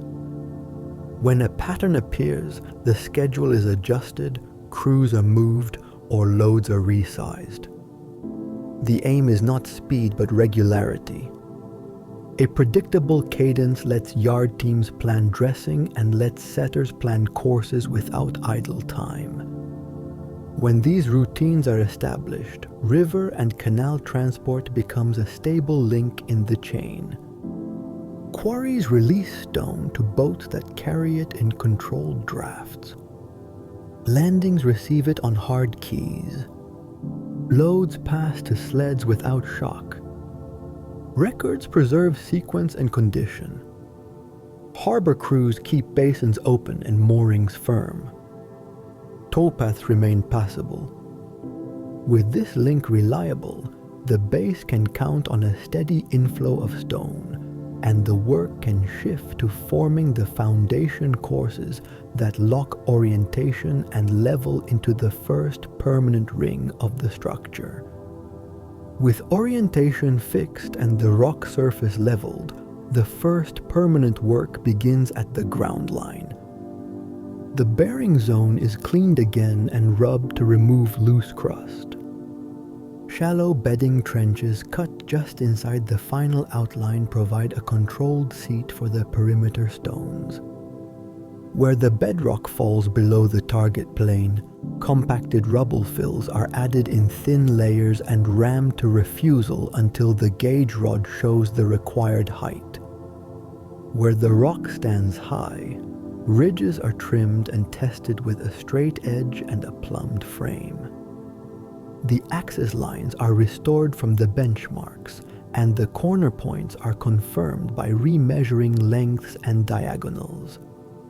Only after the network agrees within the tolerance band are the first stones called to the base. Cornerstones are set first because they govern line and plane on both adjoining faces. Each arrives on a sled and rests on blocking near its seat, while the bed is brushed and moistened where a thin bedding medium will be used. The stone is lifted by levers in short steps, guided by cords that indicate the outer faces.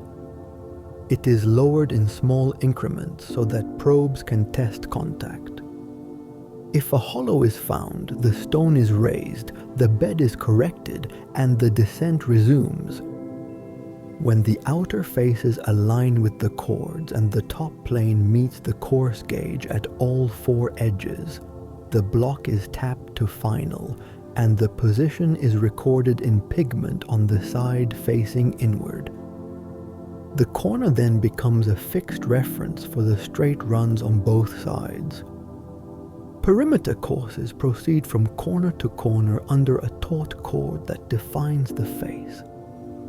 A second cord defines course height.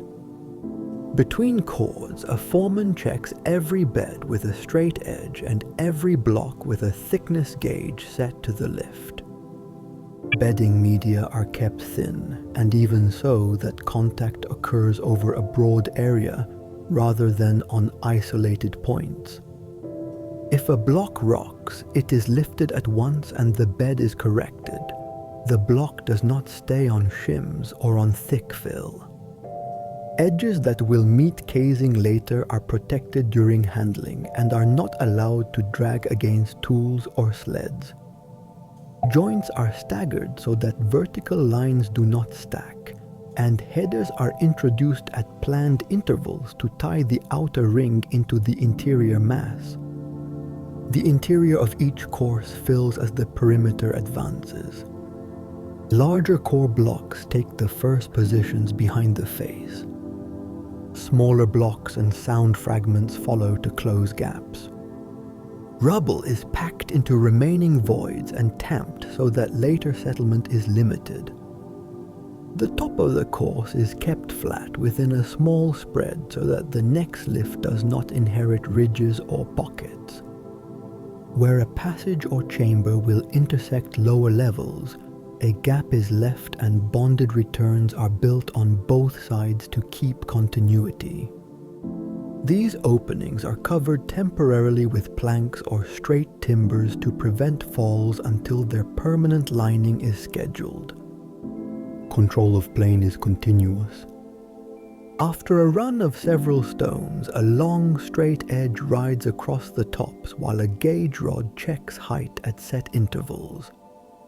If the course drifts high or low, the next beds are adjusted within the allowed range to return to the mean. Plumb frames along the outer face confirm that blocks do not tilt outward or inward. The chords are reset when temperature or wind slackens them, and they are protected from rubbing against stone arises. Benchmarks at midpoints and corners remain untouched. All checks refer back to them rather than to casual marks on the work surface. The first course often receives more attention than later lifts because it locks the base geometry into the structure. Its stones are selected for soundness and for consistent thickness. Their bedding faces are finished more carefully than inner core blocks. Once this ring is secure and plain, courses above can follow the module with fewer corrections. The work rhythm stabilizes: bed preparation, stone placement, probing, adjustment, final seating, marking, and fill. Scribes note each stone's mark, source, and position so that any later issue can be traced to a lot or to a crew. At the base, lanes for sleds remain separate from the setting area. Loads stop on a firm apron where levers and cribbing can raise a stone to the exact height of the bed. From there, the block moves over short skid boards to its seat. Levers stay near the sides, never under the bearing face, so that tools do not bruise the bed. When two stones meet, a thin film of bedding medium is allowed to squeeze out and is removed at once so that it does not accumulate in joints. The faceline is checked after each placement to catch small shifts before they propagate along the run. Drainage and access are planned from the start. A narrow strip around the base remains clear to serve as an inspection aisle and as a path for cords. Spoil from trimming does not enter this zone. Shallow grooves may lead any rare storm water away from the perimeter so that fines do not wash onto the beds. Stockpiles for the current lift stand close but outside the working rectangle, with separate stacks for perimeter candidates, interior blocks, and packing fragments. This order shortens moves and reduces confusion when a particular dimension is needed. As the first and second courses close, a small step appears at the outer edge where casing will later seat. If the design calls for a foundation pavement around the pyramid, its position is reserved and kept free of permanent obstruction. The mortuary temple footprint at the eastern side remains marked, and the face stones near that area are monitored so that alignment with the future court stays exact. No temporary posts or ramps are allowed to cut into zones reserved for later joints or for casing supports. Quality control records the finished state of each lift. Measurements of side length, diagonal, and corner right angles are repeated after the course closes. Any drift detected at this stage is corrected on the next lift by slight variations in joint width within the allowed range or by trimming the inner edges of blocks that will not be visible. The goal is to keep the outer geometry true without building hidden stresses into the body. Where low pockets remain on a course top, they are filled with well-packed fragments and fine so that workers do not stumble, and so that bearing is uniform under the next lift. Temporary equipment adapts to the growing edge. Short ramps or pads are built up against the working face to allow sleds to deliver beside the seat without dropping stones from a height. These ramps are compacted and surfaced like the main lanes. As the course rises, the ramps rise in steps and are cut back when a face is finished, leaving clean edges for inspection. Platforms for tool benches and water jars stand at the ends of faces so that crews do not cross active lanes to fetch equipment. For critical alignments, such as the line through the center of a passage or the points where a chamber will later open, marker stones may be laid with small drilled sockets or pigment dots on their hidden tops. These quiet cues allow later teams to restore axes even after several lifts have covered the early work. Records at the hut list these markers and their offsets from the benchmarks so that anyone can verify position without disturbing finished surfaces. By the time 3 or 4 base courses are in place, the structure has a stable footprint, a true orientation, and a level reference band that guides all later work. The mass now sits on compacted and tested beds that spread load evenly into the rock. The faces run straight and rise in even steps. Access lanes, small ramps, and staging pads fit the new height. With this base secured, the project can begin sustained lifting and delivery of blocks to higher courses using the chosen combination of ramps, levers, and local lift that suit the geometry and the site. Lifting and delivery methods are chosen to move heavy stones from ground level to the active course with steady effort and minimal risk.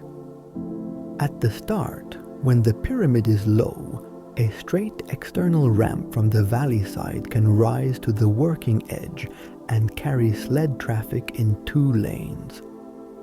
Its gradient stays gentle so that hauling teams keep a uniform cadence. The surface is compacted rubble bound with clay and gypsum-rich fines. Shoulders confine the sleds and retain moisture from light watering. The ramp is widened near the top to form a turning platform where loads can be sorted to the face that needs them. As the structure grows, the straight ramp must lengthen and increase in mass. When the volume of fill begins to compete with the rate of stone placement on the pyramid itself, the design is re-evaluated and the ramp is cut back or converted to a new shape that reduces material demand. One option replaces the straight line with a zigzag that climbs 1 or more faces in switchbacks. Each flight rises at a similar gradient, then reverses direction on a landing large enough for a sled to pivot. The advantage is shorter fills stacked closer to the body of the pyramid, with less total volume than a single causeway of equal height. The cost is interference with access to casing lines on covered faces and tighter traffic controls at turns. Where geology allows, the zigzag flights key into bedrock ledges outside the final footprint to reduce slippage. Where only loose ground is available, the flights are buttressed with low retaining walls of rough stone that are buried in fill and renewed as the ramp climbs. A related scheme spirals around the pyramid on a single continuous shelf. The shelf is wide enough for 1 lane of hauling and 1 lane for return traffic on selected stretches. It wraps each side with a consistent rise and passes corners on expanded pads that hold the turn. This scheme reduces the total fill compared to a straight ramp and distributes the load evenly around the base. It also covers the faces for much of the build, so inspection of lines and early casing becomes difficult. In practice, a spiral shelf can be combined with short local embankments thrown up against a face that is being advanced, creating temporary bulges where heavy pieces must be placed before the shelf arrives. Another proposal places the climb within the pyramid's mass. In this internal ramp idea, A passage of modest section steps up inside the structure, opening to the exterior at intervals for light, air, and turns. Sleds travel inside on compacted debris and exit on platforms to deliver blocks to the course under construction. The benefit is less exposed fill and unobstructed outer faces. The limits are the tight space for teams in steering, the need for frequent openings, and the complexity of coordinating an interior path with chambers, passages, and stress relief features. Physical traces that could support this scheme are debated. If such a path existed on a given project, it may have been closed as the body rose, leaving only subtle differences in internal packing that are hard to detect. Short lift methods work at every height and often take over near the top.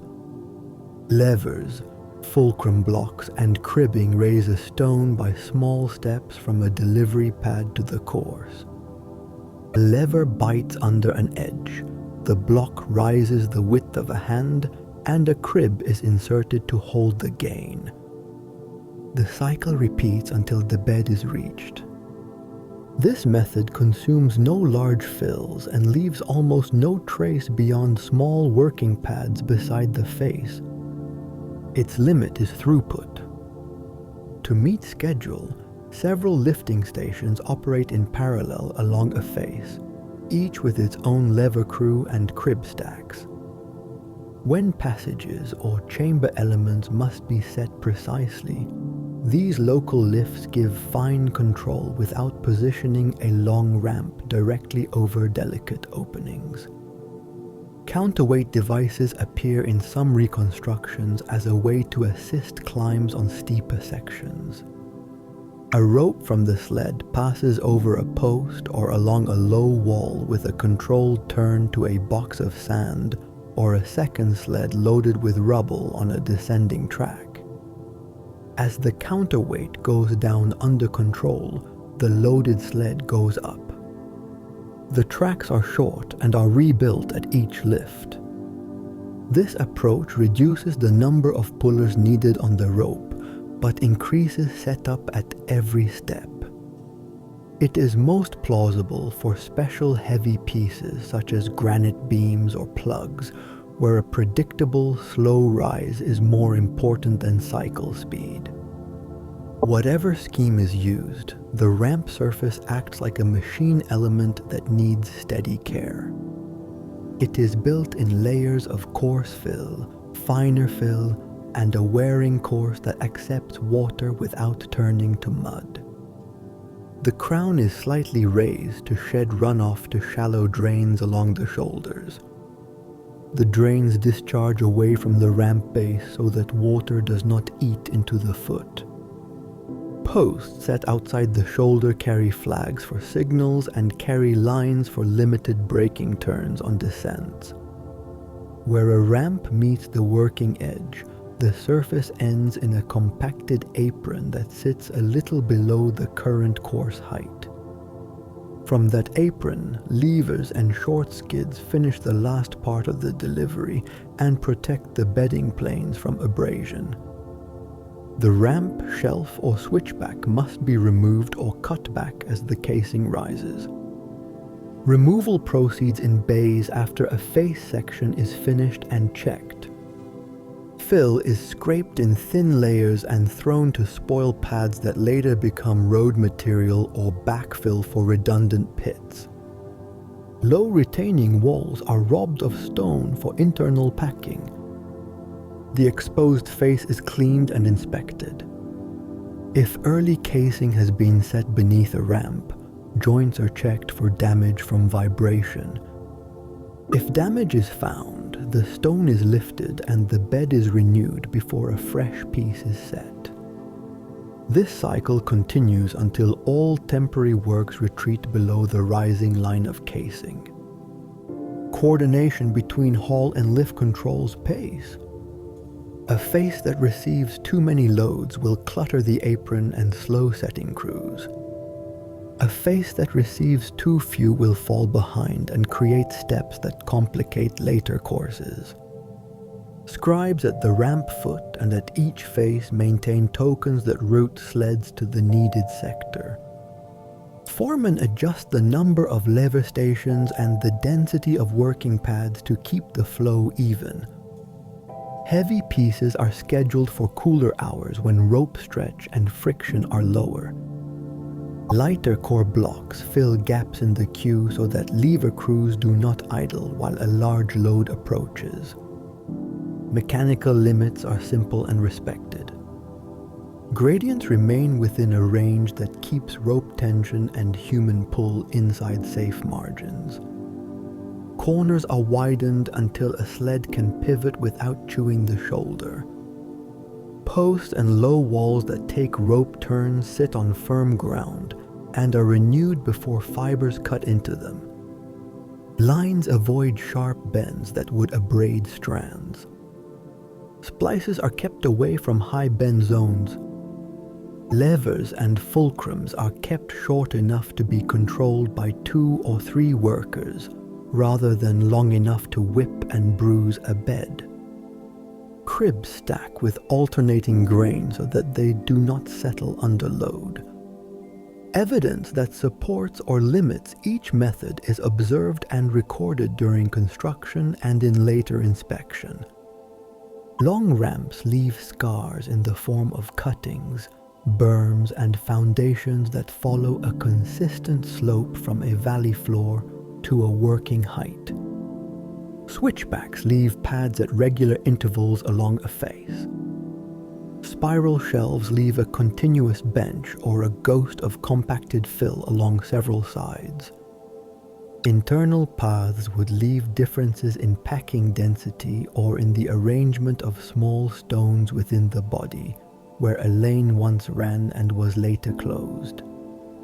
Lever work leaves little, so inference comes from the absence of large fills at heights where a major ramp would otherwise be expected.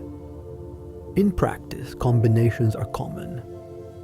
Early courses accept a straight ramp that rises quickly from the harbor and supplies large volumes with little setup. At mid-height, the ramp is shortened, split, or turned into 1 or more switchbacks that keep fill volumes modest while the mass grows.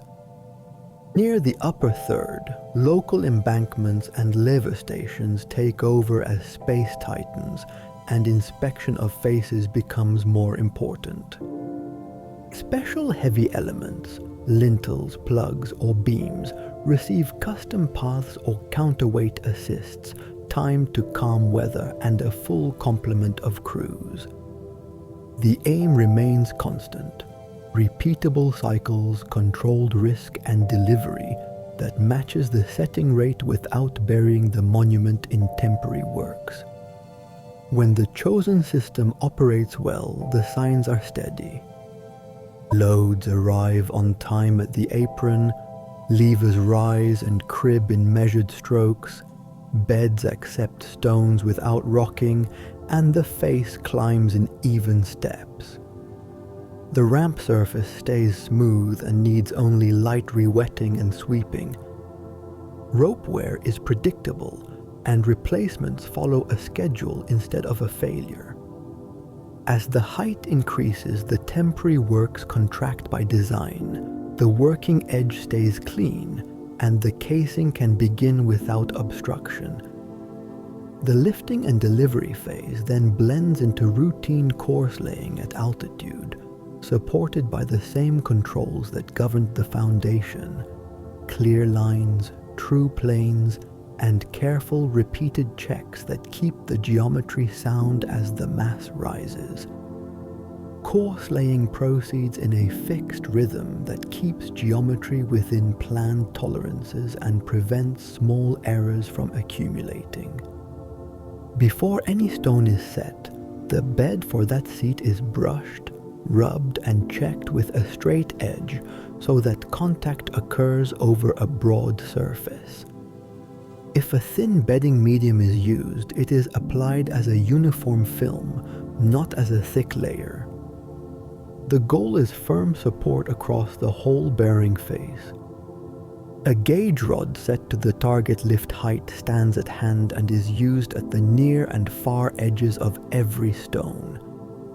If the rod shows a deviation beyond the allowed band, the stone is lifted, the bed is corrected, and the check is repeated. No stone is forced into position by heavy blows. The piece is either reworked to fit or returned to the dressing bench. Each course begins by restoring the face line with a taut cord stretched between temporary pins, set back from the arises. A second cord at the planned lift height provides a visual reference as stones come to plane. Corner blocks serve as fixed controls. From these points, the run advances toward the midpoint of each phase. Joints are staggered so that vertical seams do not align from one course to the next. Header stones are introduced at planned intervals and extend inward to tie the face to the core. Behind the face, larger core blocks are set first, then smaller pieces close the grid, and at the end, sound fragments are packed into residual voids and tamped. The top of the course is left even within a narrow spread, so that the next lift will not inherit ridges or pockets. Alignment is checked as part of every placement. A plumb frame runs against the outer face to verify that the stone does not tilt outward or inward.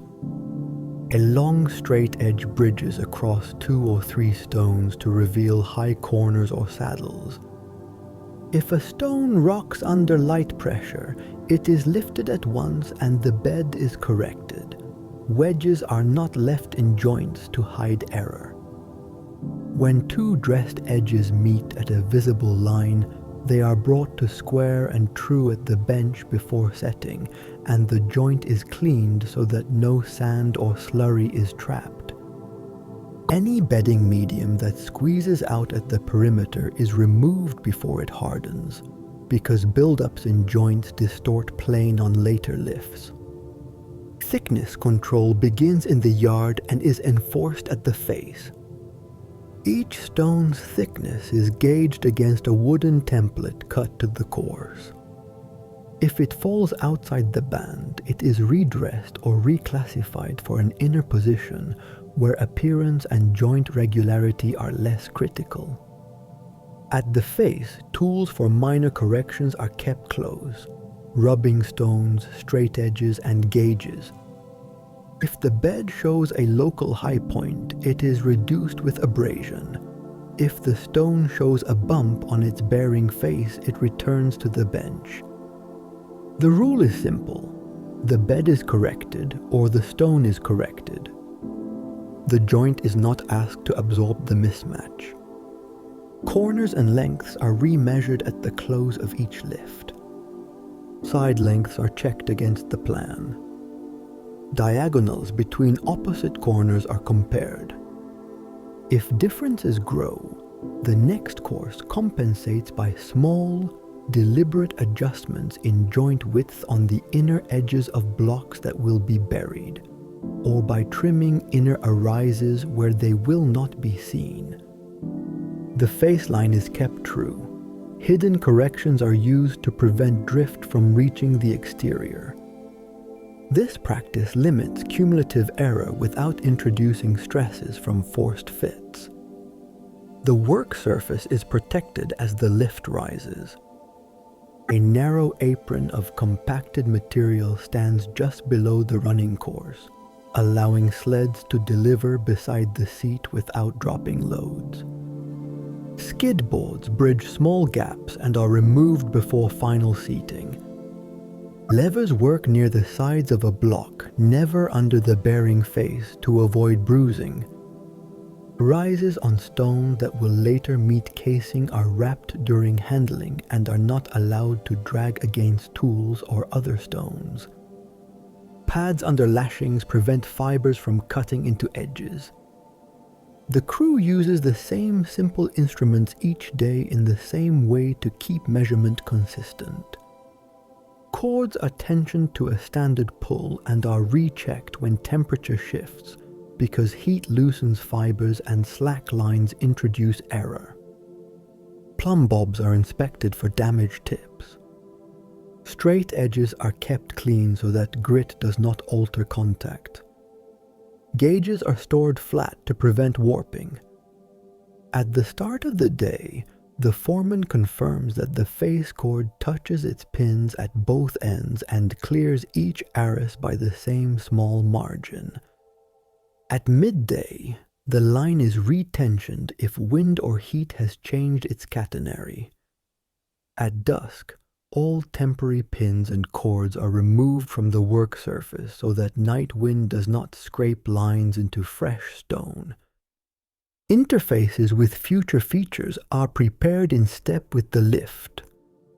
Where a passage will later open, the current course stops at the planned edge and leaves a clean return. Bonding stones bridge across the gap at set levels so that the mass remains continuous around the opening.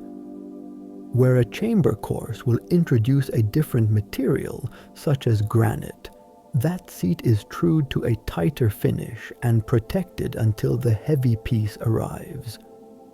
Small marker dots in pigment on hidden tops of selected stones record axes or offsets needed to restore reference lines after more lifts have been added.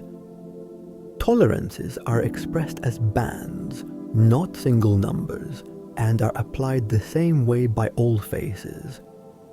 Course height stays within a narrow band so that the sum over many lifts remains predictable. Joint width along the face is kept even to produce regular lines. Any necessary variation occurs on the inner edges where it will be locked by packing. Face plumb is kept within a small angular band so that the rise does not lean. The foreman keeps a simple tally of spots where the course touched the top or bottom of the band. If a run trends high, the next sequence aims low within the band to cancel the drift. Records in the hut show these trends so that different foremen on different faces keep the mass balanced. Breakage and misfit are handled without delay. If a stone chips at an arris during setting, the piece is either redressed to a smaller clean edge and reclassified for a less visible position, or it is moved to packing duty. Face positions are not used for pieces with compromised edges. If a block proves short in thickness, it does not receive a thick leveling layer to make up the difference. It returns to the bench. If a piece shows an internal crack when tapped, it is set aside at once, marked as defective, and broken down later into sizes useful for void fills. The interior fill follows the same standard every lift. Gaps between large blocks receive smaller stones that sit firm when tamped. Rubble and fines close the last voids. No soft pockets are left beneath the next course. The top is swept clean before any new bedding medium is applied. Temporary plank covers over reserved openings are checked each day and remain in place until their permanent linings begin. Workers do not stand on thin covers. Platforms and beams carry traffic across sensitive spots. Setting pace is matched to delivery so that the apron does not crowd. Ascribe at the face track stones received, stones set and corrections made. If the rate of misfit rises, more time is allocated to dressing at the yard, and the next convoy brings fewer candidates for face positions and more core blocks for the interior.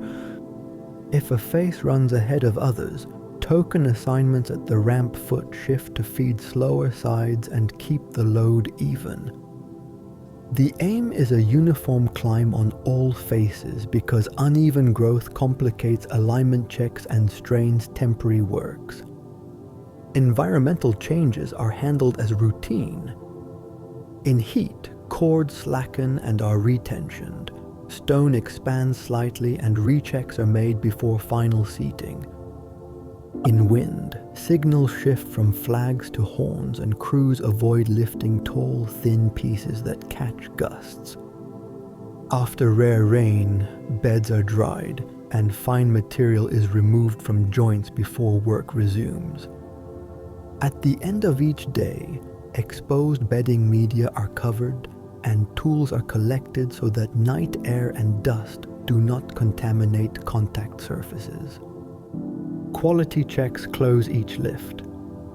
Side lengths and diagonals are measured and entered in the record. Plumb is checked at midpoints and corners. The face is viewed along a grazing line to catch small waves. Any drift that appears is mapped and a plan for correction on the next lift is written so that foremen on the morning shift act without delay. The apron is then cut back or raised to match the new height. Cords and pins are removed and the working edge is left clean. As more courses accumulate, the process does not change. Regular beds, controlled joints, steady checks and immediate corrections keep the geometry sound. The result is a rising body with even lifts, straight faces, true corners, and a consistent interior pack that spreads loads evenly downward. With this method in place, the work can integrate internal spaces at planned levels without loss of control, and the face can later receive casing stones against a base that has stayed within its tolerances from the ground up. Passages and chambers are planned from the start and are built in step with the rising courses. Their lines are fixed on the leveled base before the first lifts close access. A descending passage cut into the bedrock establishes a stable reference for slope and direction. Its floor is made even and its walls protrude so that later measuring cords can run cleanly along the length. Where the passage continues within the masonry, the cut transfers from rock to built lining. The bed of each new segment is set first, then the side stones rise, and finally the roof stones bridge across. This sequence keeps a clear path for moving tools and blocks and prevents trapped voids under the roof slabs. An ascending passage or a horizontal corridor to a planned chamber is opened only when the body of the pyramid reaches the required height.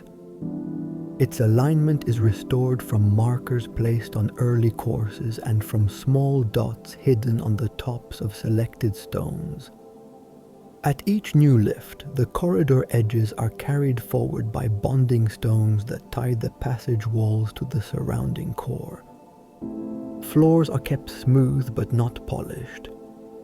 Wall faces are true enough to carry a straight line without gaps. Roof stones rest on prepared ledges or step backs that distribute load into the mass. Where long spans are required, the roofline breaks into short sections with safe bearings rather than one continuous reach that would stress the stone.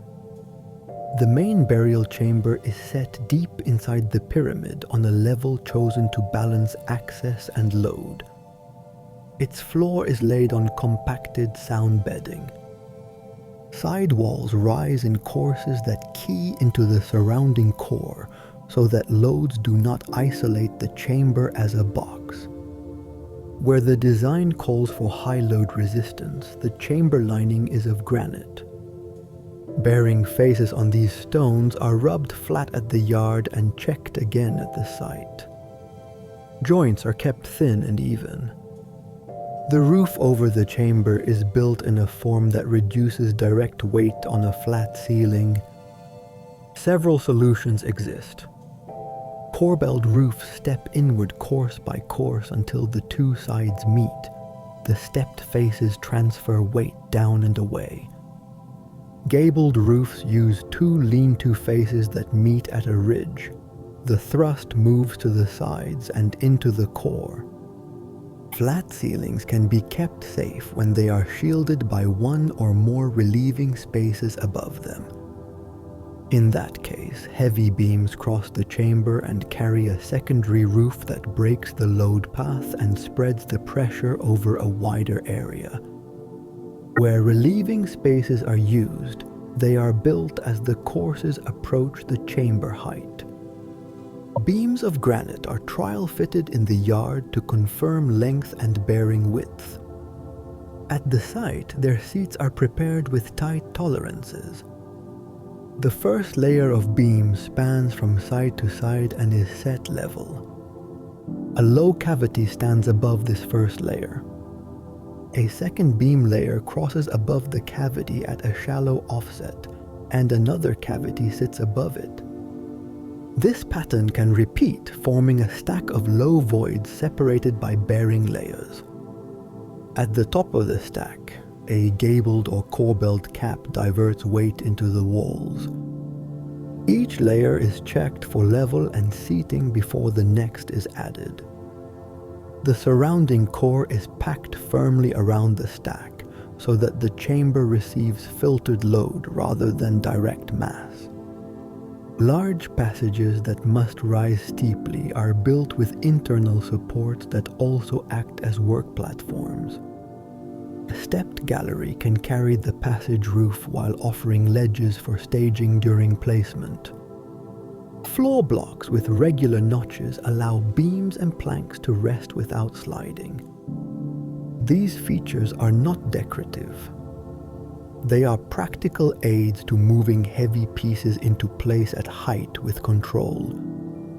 Once the roof is complete and the side walls are closed, the ledges remain in the finished surface as evidence of the build method. The gallery then acts as a stable corridor to feed stones to higher courses if the schedule requires it, and later it remains as part of the fixed access route inside the monument. Security features are integrated near the chamber entrance. Antechambers can hold slots for portcullis slabs or grooves for sliding blocks. The slabs are sized and tried in a mock frame at the yard. They move in shallow channels with clearance tested by rubbing stones and straight edges. Guide stones are set with close control so that the slab does not bind. During construction, the slab rests on blocks that keep its mass off the floor.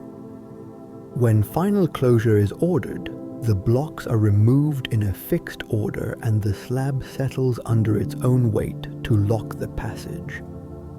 In other designs, plug blocks fill the lower part of a corridor on a steep slope. Their undersides are dressed to ride on the passage floor, and their sides fit against rebates in the walls. After the plugs pass, small voids are packed from the sides to stop movement. These operations are scheduled late and do not begin until all necessary items for the chamber have passed through. Ventilation and pressure relief are handled with small shafts cut from chambers to the outer faces. Their lines are fixed early by markers on the chamber walls. The shafts start as small niches in the lining stones and continue through the surrounding core.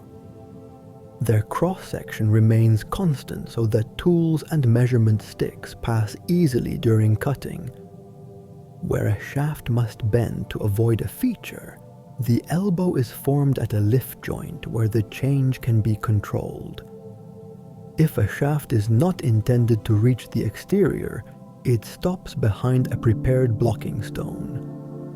If it is intended to open outside, it exits at a planned point on a face and is later closed or left protected behind casing. During construction, the small shafts also serve as control lines that can be sighted to check drift inside the mass.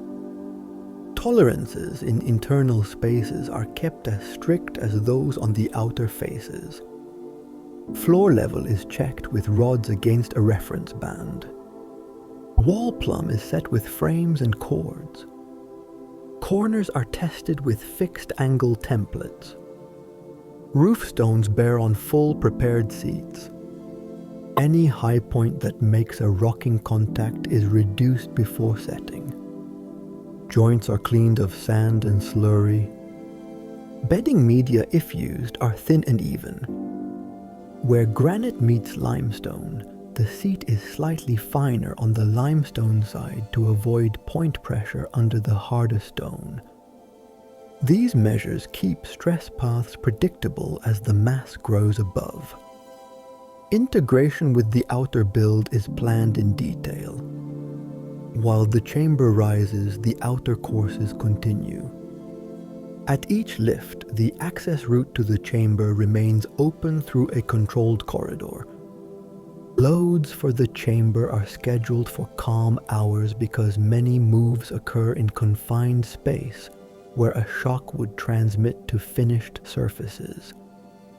Sleds stop at aprons just outside openings. Stones move inside on skids laid over the floor and on short rollers placed only under sled cross pieces, not under bearing faces. Levers lift in small steps and cribbing holds gains. When a stone reaches its seat, all skids and pads are removed so that no soft layer remains under the roof or wall.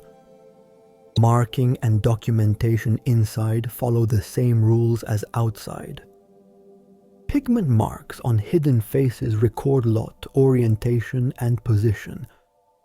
Small control lines in red or black run along the base of walls to guide the next course.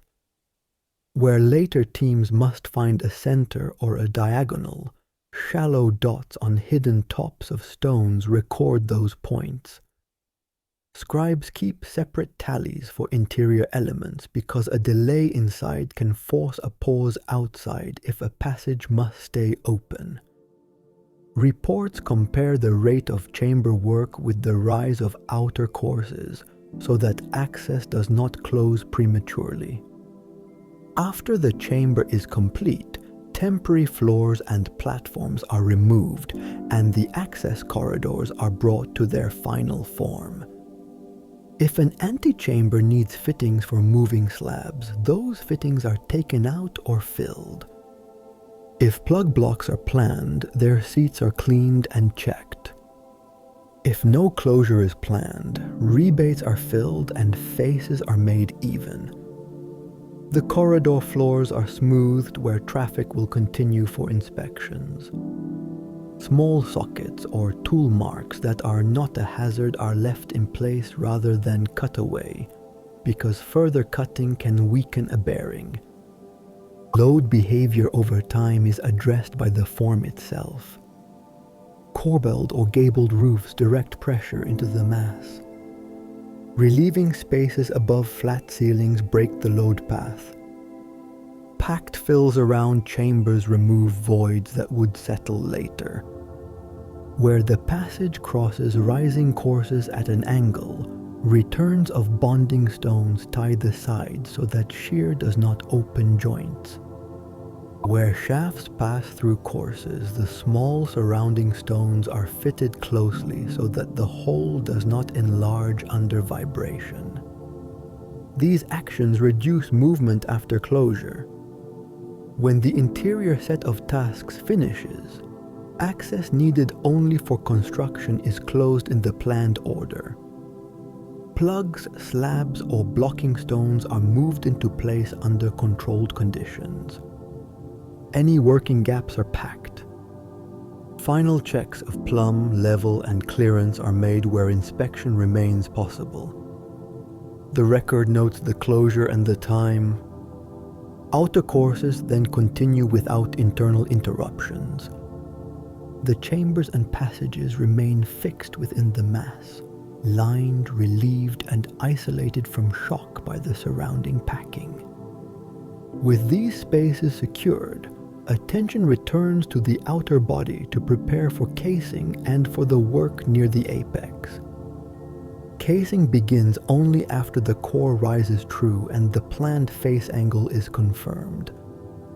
The outer geometry is fixed with slope gauges that match the design, and chords mark the line from corner to corner.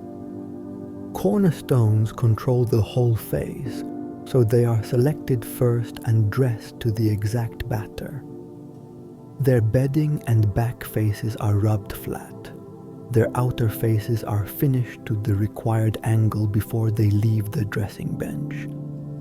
At the base, each cornerstone is set with the same routine used for core work, but with tighter attention to plane and arris. A taut cord runs just clear of the future edge so that no tool touches it. When a corner block is seated, its arris is protected with wrap and a light clay coat so that accidental brushes do not mark it while adjacent stones are handled. With corners fixed, the first run of casing between them is laid in short lengths. Beds are trued with straight edges and checked with the slope gauge. Joints are planned thin and even. Bedding medium, if used, is spread as a film so that contact is broad and firm. Each stone is brought to the line by small movements under lever control. Heavy blows are not allowed near a finished arris. If a block rocks, it is lifted and the bed is corrected. If an edge is chipped during setting, the stone is reclassified for a less visible position, and a sound piece replaces it at the face. The visible surface is touched only with rubbing stones and fine abrasive. When the joint closes, any squeezed out material is removed at once so that lines remain clean. Work proceeds in stages that fit the lifting scheme. When a full external ramp or spiral shelf hides a face, casing their weights while the core climbs behind it. Where a face is open to the air, casing advances in short belts above a firm apron, and the apron rises in steps with the belt. The belts tie into the core with backing stones that are dressed to match the batter on their outer side, and to bear flat against the core on their inner side. These backers lock each casing course to the mass, so that the outer skin is not a thin shell, but a bonded layer. Behind the visible line, packing is firm and voids are closed. No soft pockets remain that could settle and disturb the face. Corners advance with extra checks. The batter is tested on both faces that meet at the arris. A small vertical gauge confirms that the edge stays straight from lift to lift. If drift appears, correction happens on the next course, not by forcing a stone into a twisted seat. Pigment dots on hidden tops record offsets at set heights, so that later checks can be restored even after temporary equipment has been moved.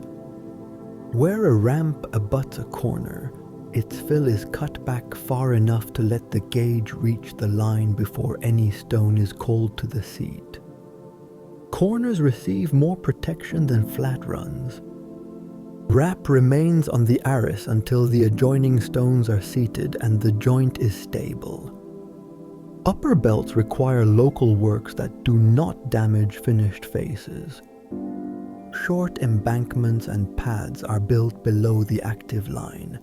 They are compacted and surfaced like main lanes but kept narrow so that removal is quick. Levers and cribbing stand on these pads and lift stones in hand-breadth steps to the seat. Side ropes steady each piece against the batter during the last approach. Footing is managed with beams and rough planks laid parallel to the face so that workers stand level while handling a block. These planks lift away at the end of a shift so that grit does not collect against the stone.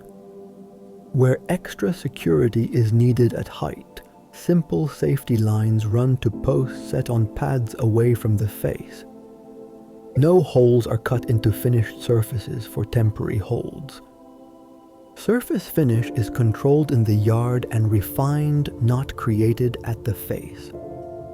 A casing stone leaves the bench with its outer plane within a tight band. At the seat, only light rubbing aligns it to its neighbors. Straight edges bridge across 2 or 3 stones to reveal proud points. If a high spot is found, the rubbing stone reduces it until contact is even. Tool marks that would catch dust are removed, but the aim is a true plane, not a polish that would consume time without improving the joint. At the end of a day, the face is brushed and covered where needed to prevent wind-blown grit from settling in open joints. As ramps and shelves are reduced, hidden zones of the face open for completion. Removal proceeds in thin layers. Fill is pulled back to pads where it can be reused as road material. Any low retaining wall stones that were buried are collected for packing in the core. The newly exposed face is inspected. If temporary works pressed against a joint, the joint is tested with a thin probe. If bruising appears on a bed, the stone is lifted and reseated after correction. This slow removal and immediate inspection prevent defects from being locked behind finished belts. At the upper levels, belts narrow and the pace changes.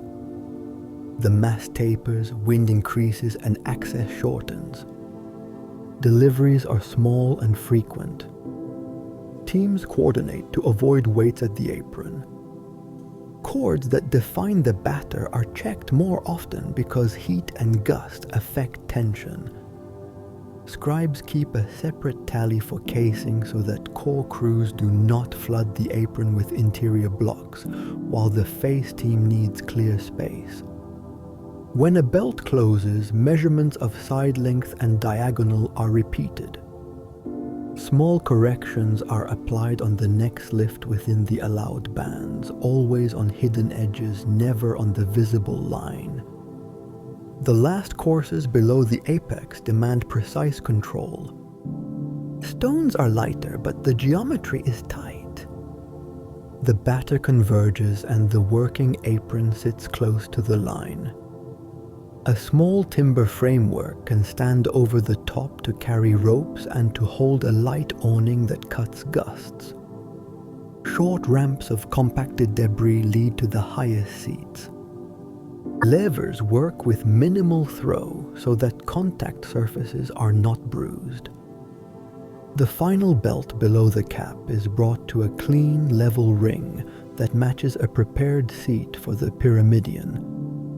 The seat is rubbed to plane and checked with a straight edge in 2 directions. Its center is marked with a small dot, and offsets from the corner benchmarks are verified so that the cap aligns with the hole. The pyramidion is finished at the yard with the same discipline as any casing stone but with tighter checks. Its base is rubbed flat and square to its side faces. Its side faces meet at true edges at the planned angle. If a socket or small key is used to prevent rotation, the fit is tested with a mock seat. Edges are protected for transport. At the top, a light frame or crib tower stands over the seat.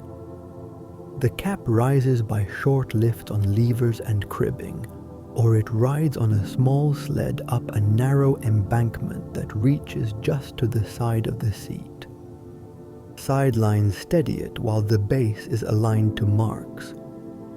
The final descent occurs in small, controlled steps while probes confirm full contact. When the base sits true, the lines are eased, the frame is cleared, and the edges are inspected. If a bedding medium is used, any squeeze out is removed before it hardens. After the cap is set, The last gaps below it are closed with the remaining stones of the upper belt. Temporary pads and embankments are cut back. The top is cleaned and checked.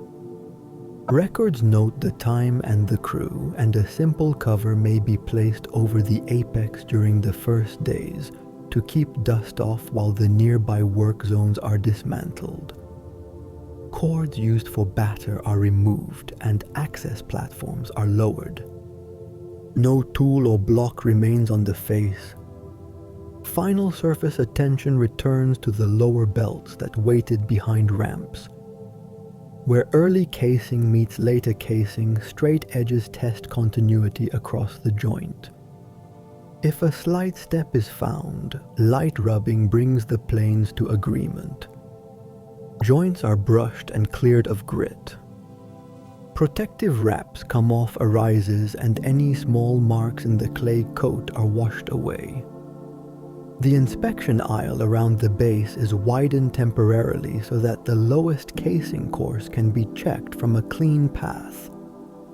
Where a pavement is planned, its stones are prepared but not yet set. They wait until heavy traffic ends. When all faces are closed and the apex is secure, the last temporary works are removed from around the monument. Spoil pads are leveled. Roads are left in a condition that will support temple building and later traffic, but no fill touches the casing. The outer surface is left plain and true, with joints tight and arises clean. There is no attempt to improve appearance beyond the planned finish. The aim has been accuracy, bond, and durability. With casing complete and the cap in place, the mass has its final external form. The project now turns to the temples, the causeway, and the harbor works that complete the complex at the foot of the pyramid. The temples, the causeway, and the harbor are built as a single functional line that serves logistics during construction and ritual after completion.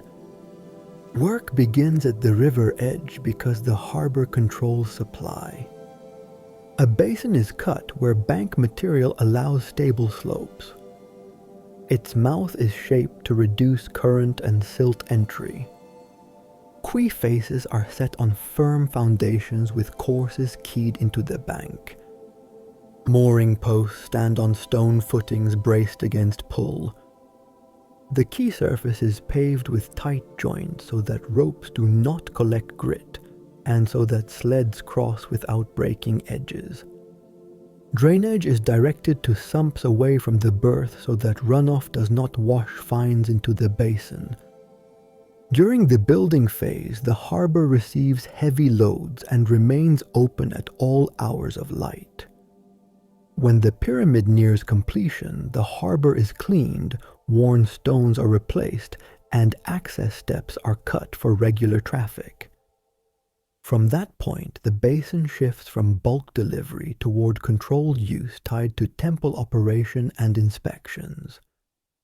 The valley temple sits just above the quay on ground that has been checked for settlement risk. If bedrock does not reach the surface, packed fill is laid in lifts and bound with compacted rubble. A foundation bench steps down toward the basin to prevent sliding. Walls are set in straight lines referenced to the base benchmarks so that alignment with the causeway and the pyramid is exact. Open courts and roofed halls are planned with clear circulation. Entry from the harbor, washing and preparation spaces, an offering court, storage rooms along the sides, and a main axis that meets the causeway gate. Floors are paved with hard stone set on level beds. Junctions between floor and wall are tight and free of pockets that collect sand. Door thresholds and sills are dressed to even planes. Where heavy leaves will hang, sockets for pivots are cut into blocks with sufficient depth to resist wear. In roofed zones, beams span between wall heads on prepared seats. Gaps around beams are filled and surfaces are finished smooth to reduce dust. The structure is plain and robust.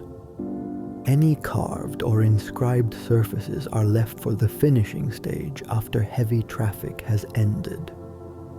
The causeway links the valley temple to the mortuary temple at the pyramid base.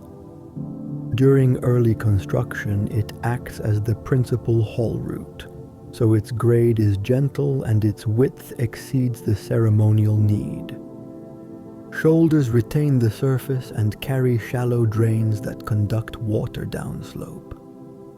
As the pyramid rises, the causeway is kept clear of crossings by other lanes.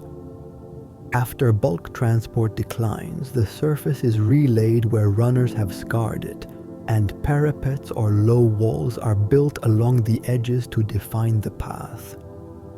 In sections exposed to wind-driven sand, solid walls with regular openings are raised to shield the way and to control drifting. The interior faces of these walls are brought to a simple, smooth finish that can be cleaned by sweeping. If a covered stretch is required for storage or to protect offerings, beams span between the walls and carry a light roof over selected bays. Openings admit light at intervals and are closed with fitted screens when weather demands. At the head toward the pyramid, the causeway ends in a forecourt where loads can sort to the appropriate side and where later processions can gather without interfering with maintenance paths that circle the monument. The mortuary temple is set against the east face of the pyramid on ground that was reserved from the start. Its plan centers on a paved court, an offering space aligned to the pyramid axis, and rooms for storage, preparation, and administration around the perimeter. Foundations cut into bedrock where possible resist differential movement under roof and column loads. Where bedrock is irregular, stepped courses and filled benches create a continuous bearing. Column bases are seated on squares that spread load, and shafts rise plumb under simple abashi and beams. All bearing faces are rubbed to even contact before placement. Floors near the main altar are laid in dense, abrasion-resistant stone. Channels cut to the sides conduct wash water to small sumps that are cleaned on a schedule so that liquids do not undermine joints. Thresholds at doors meet floors without steps that would catch the foot of a bearer. Door leaves, if used, swing within shallow rebates and rest on pivot sockets sized for longevity.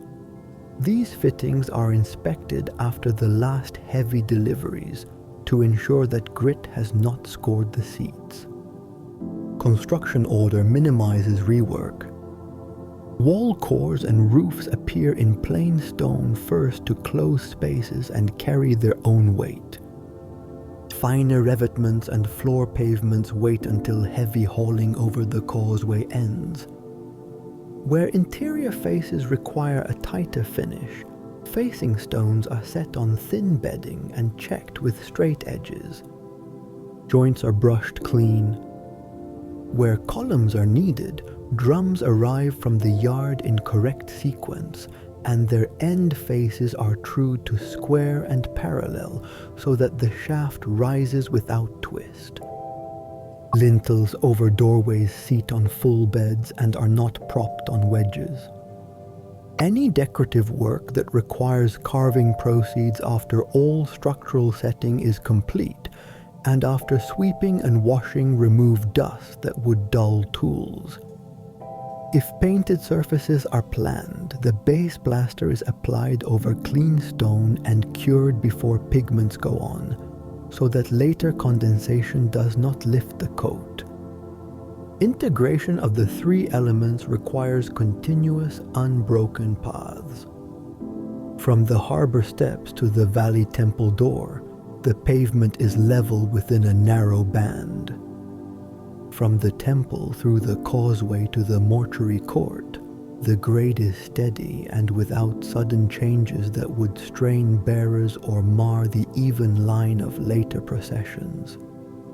At the mortuary temple, the axis projects to the pyramid face, and the lowest casing course along that band is checked again to ensure that the joint lines remain straight. Storage rooms sit off the main line so that issuing and receiving do not constrict movement.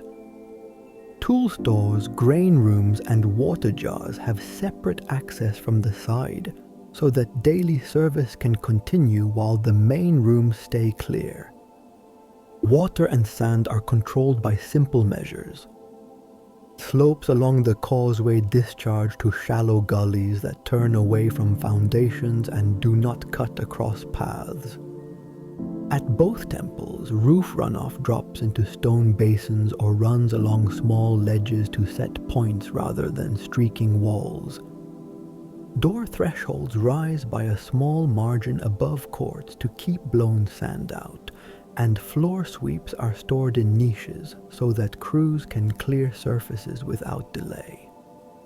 In rare storms, staff open pre-cut channels at low points to keep water from pooling.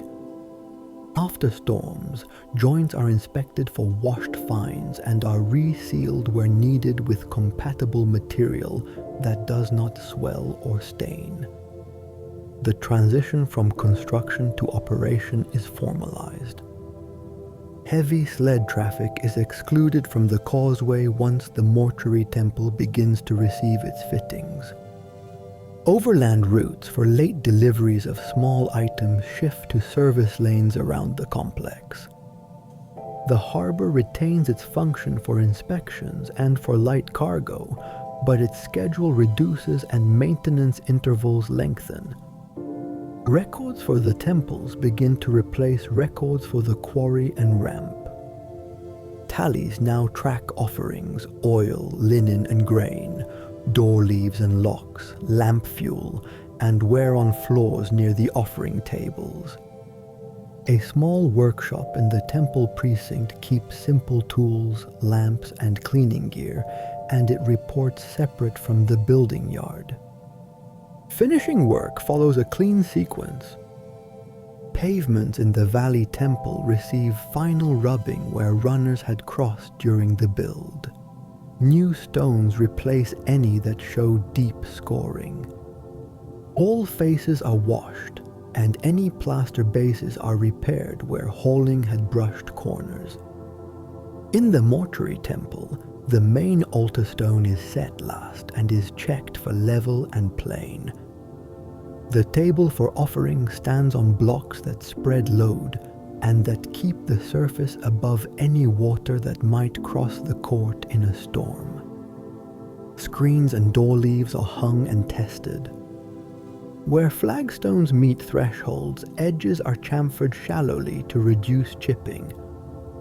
The causeway walls receive their final joints and are brushed and inspected along their full length. Security and access control are established for the operational phase. Boundaries marked early as a work domain shift to permanent lines that keep the precinct clear of encroachment. Gate leaves receive fittings that close reliably without heavy force. A simple guard schedule is posted at the valley and mortuary entries. Keys or sealing cords for stores are issued to named keepers and are tallied daily. The harbor posts remain, and a small store by the quay keeps fenders, spare pegs, and reed mats for infrequent boats. The causeway gates close at fixed times unless a planned procession requires opening. Throughout this stage, the same accuracy that governed the pyramid body is maintained. The causeway remains straight in plan, the parapets rise at a regular height, the temple walls stand plumb, floors stay level, and joints are tight. Where settlement occurs, it is measured and corrected by lifting and rebedding stones rather than by patching with thick fills. Where drift in alignment appears, it is addressed in the next maintenance round by small, controlled adjustments. The goal is a stable complex that can be used without interruption and maintained without hidden weaknesses. When the temples, the causeway, and the harbor reach this state, the complex is complete in its functional network.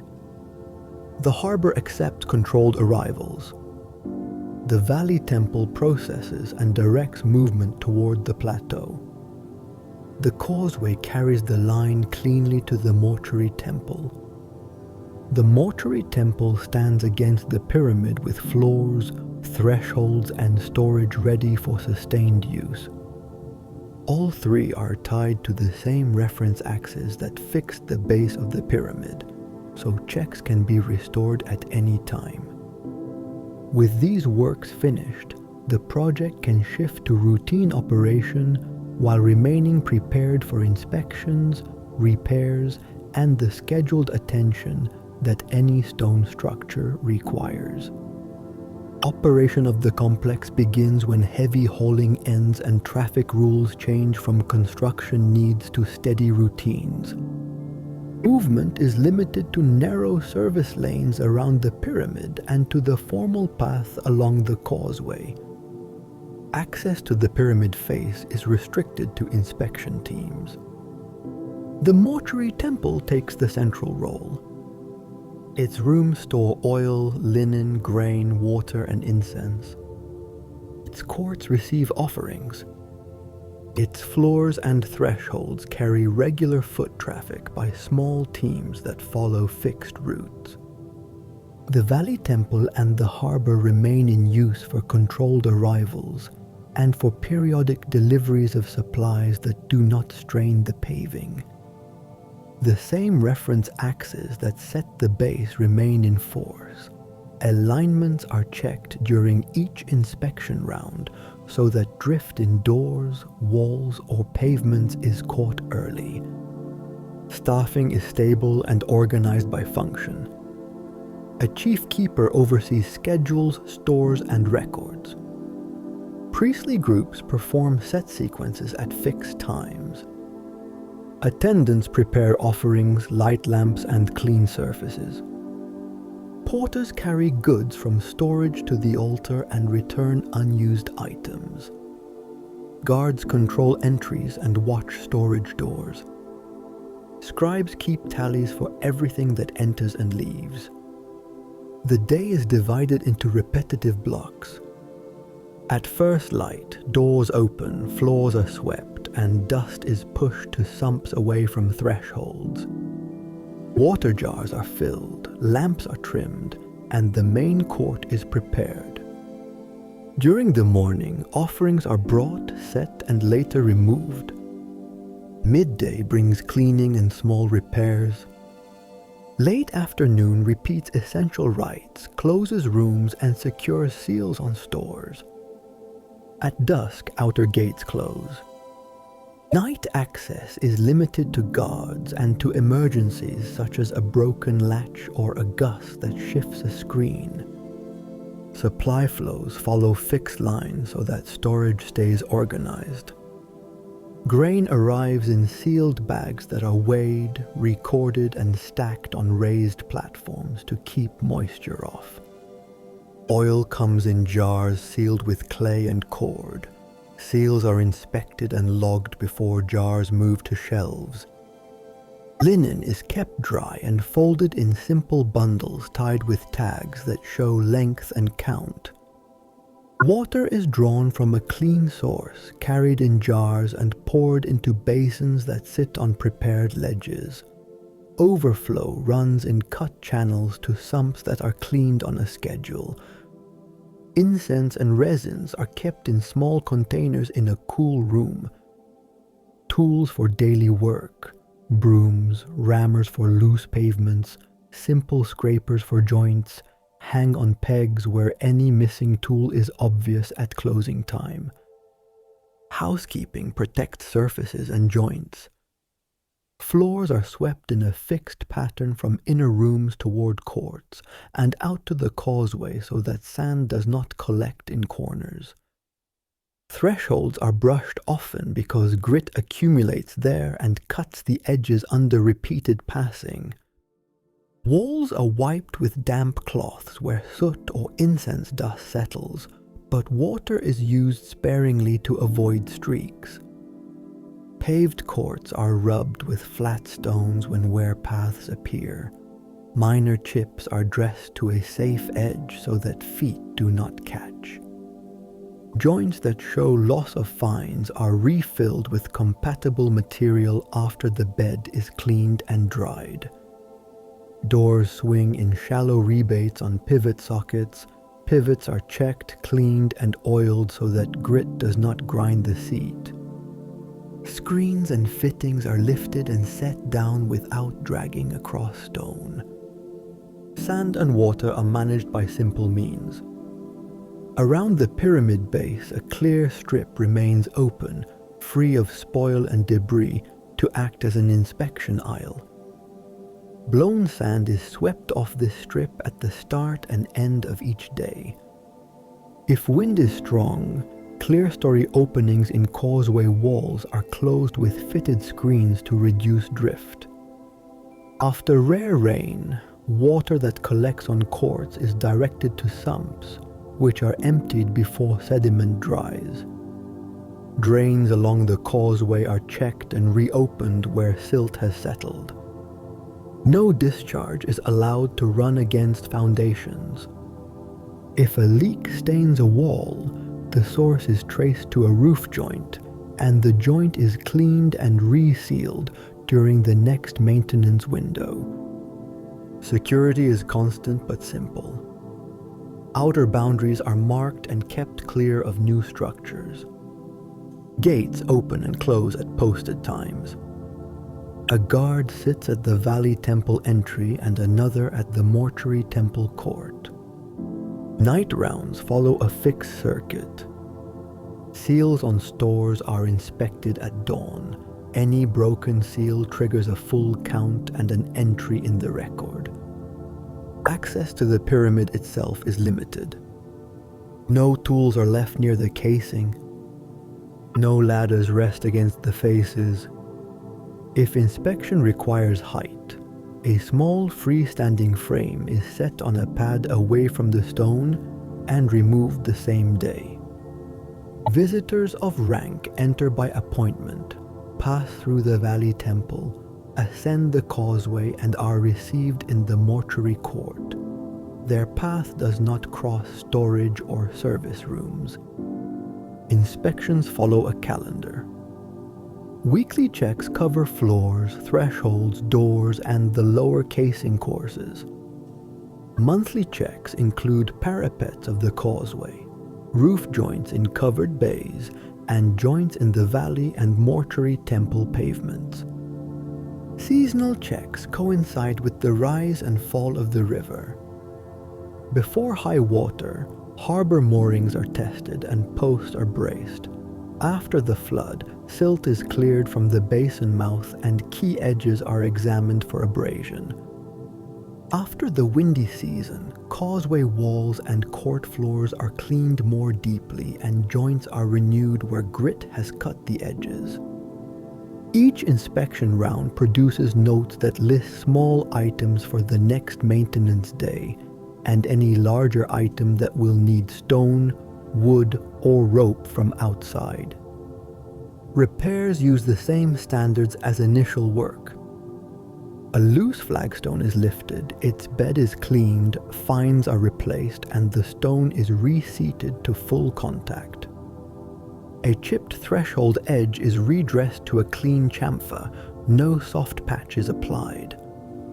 A door that binds is lifted, its pivot and rebate are cleaned, the socket is rubbed until the seat is true, the leaf is reset.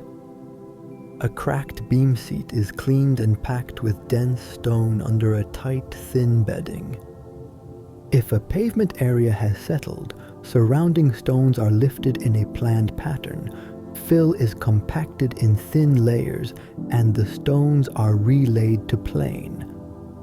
All changes are recorded so that later teams know where bearing faces were adjusted. Ritual use sets predictable loads on spaces and requires steady timing. The offering table in the mortuary court is kept clear of non-essential items. Benches for preparation stand on one side away from the main axis so that movement remains direct. Containers open and close under a simple rule. One scribe issues, one assistant records, and one person carries.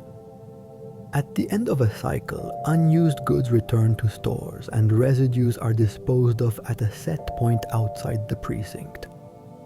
Lamps burn in roofed rooms. Soot is limited by trimming wicks and by allowing air to move through small, high openings that do not admit driven rain. Where smoke has marked a ceiling, the deposit is cleaned on a fixed schedule to keep particles from falling onto floors during later use. Integration with the harbor and estates that supply the complex is part of routine operation. Boats do not arrive without a place to tie. When a delivery is announced, a mooring is assigned and a team waits at the quay. Loads are small: jars, sacks, linen bundles, and minor timber. Heavy stone is not accepted once the complex has entered the operational phase, except for a planned repair that cannot be done from existing stocks.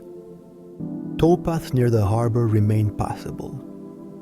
If weeds choke a shallow channel, they are cut and removed. If the bank settles, packing and facing stones are renewed before a berth is used again. Records keep the system predictable. Daily tallies track offerings received and issued, lamp oil used, linen washed and folded, sweepings removed, water drawn, and minor items repaired. Weekly summaries list inspections done, joints renewed, pivots cleaned, and any accident such as a cracked jar or a broken latch. Seasonal reports pair work with river levels and wind so that labor can be planned around expected conditions. The same reserve logic used during the build continues. A buffer of grain and oil exists to cover delays. A set of spare ropes and levers lives in a small store for rare lifts, and a small stock of dressed stone sits on bearers for repairs to pavements or thresholds. Wear on the pyramid casing is monitored but minimized by strict access. Guards keep the base clear of casual touching and of objects that could strike the stone. The inspection team moves around the base on the clean strip and looks for open joints, stains, and chips from impact. If a joint has lost fines, it is cleaned and refilled with a matching thin material. If an arris is bruised, the stone is not ground in place. A record is made, and the area is watched during the next rounds to see if the damage spreads. Only if bearing or safety is at risk is a casing stone lifted for correction, and that task is scheduled for calm days with full crews and pads in place. The causeway remains a working line and a formal path. When processions are planned, service traffic shifts to the outer lanes. Walls are brushed in advance and floors are swept. After use, any debris is removed at once so that sands do not grind under feet on the next day. If banners or screens are installed for a ceremony, their posts rest on pads and do not pierce pavement. After removal, the pads are lifted and the area is rubbed to remove marks. If winter winds push sand through gaps, screens are closed. When calm returns, openings are restored to keep air moving through covered stretches. Health and safety follow simple rules that limit downtime. Workers cover heads and feet. Loads are sized to a person's capacity. No bearer is asked to carry a weight that requires more than steady effort on level ground. Ladders and frames stand on firm pads, not on loose stone. No one walks under a load. No one stands between a moving leaf and a rebate. Water jars are set on stable ledges, not on thresholds. In heat, tasks rotate. In dust, cloths cover mouth and nose. In rare cold, work pauses in roofed rooms while floors are dried and joints are checked for water. Coordination with adjacent tombs and service areas prevents conflict. Paths for other users of the necropolis do not cross the inspection aisle or the temple courts. Deliveries for neighboring sites use different approaches. If shared wells or basins support several precincts, a schedule sets drawing times and cleaning duties. Boundaries remain marked and clear, and any new work nearby is observed for effects on drainage and traffic. Over time, small changes accumulate and are handled within the maintenance cycle. A door leaf might be replaced when its pivot socket wears beyond simple repair. A beam might be eased and reset on a fresh bed. A pavement zone near the altar might be relaid after long use. Each action follows the original standards: full beds, thin joints, true planes, clean drains, and recorded work. Nothing is wedged in haste. Nothing is patched with thick, weak fills. The aim is a stable complex that can be used every day without interruption. When the system runs well, signs are plain. Gates open and close on time. Floors remain level and clean. Joints do not gape. Doors swing without scraping. Stores turn over in an orderly way with no missing counts. The harbor receives light cargo without damage to the quay. The causeway stays clear. The inspection aisle remains free of drift. The casing shows no new chips or stains. These conditions do not occur by chance. They result from repetitive, simple routines applied at the same standard as during construction. Clear lines, firm beds, thin joints, clean surfaces, measured checks, and written records that keep every task visible to the next team. With this stability, the complex is ready to continue its role while the broader economy and supply system keep it provisioned, which is the subject of the next section. The economy of the project is planned around steady flows of food, materials, tools, and time. Output depends on predictable rations, a stable count of workers, and supplies that arrive before stocks fall to a level that would slow a crew. The governing unit assigns quotas in grain, oil, beer, meat, linen, wood, copper, and stone. These quotas are expressed in daily issues per worker and in weekly targets per team. Records of deliveries, issues, and returns are kept in parallel with records of stones moved and courses set. This pairing links consumption to progress and exposes shortages before they become stoppages. Labor is drawn from farming households and from skilled groups. During the flood, more hands are available because fields lie underwater. At other times, crews rotate so that farms continue to produce grain and vegetables. The project pays in rations and textiles and assigns housing near the work. Work groups have fixed sizes and a steady composition because training and rhythm are lost when members change often.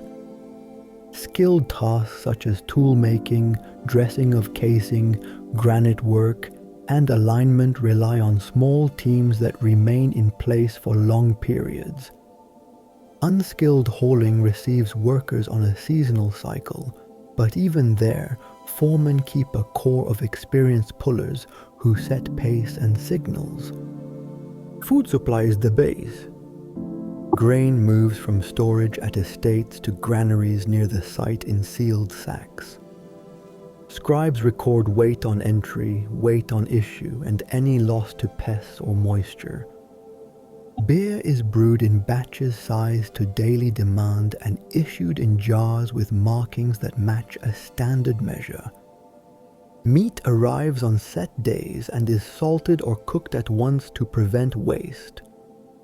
Onions, dates, and fish supplement the ration according to season. Water comes from wells near the plateau and from the river when clean, and it is stored in jars under shade. Fuel for cooking and brewing is kept dry and raised off the ground.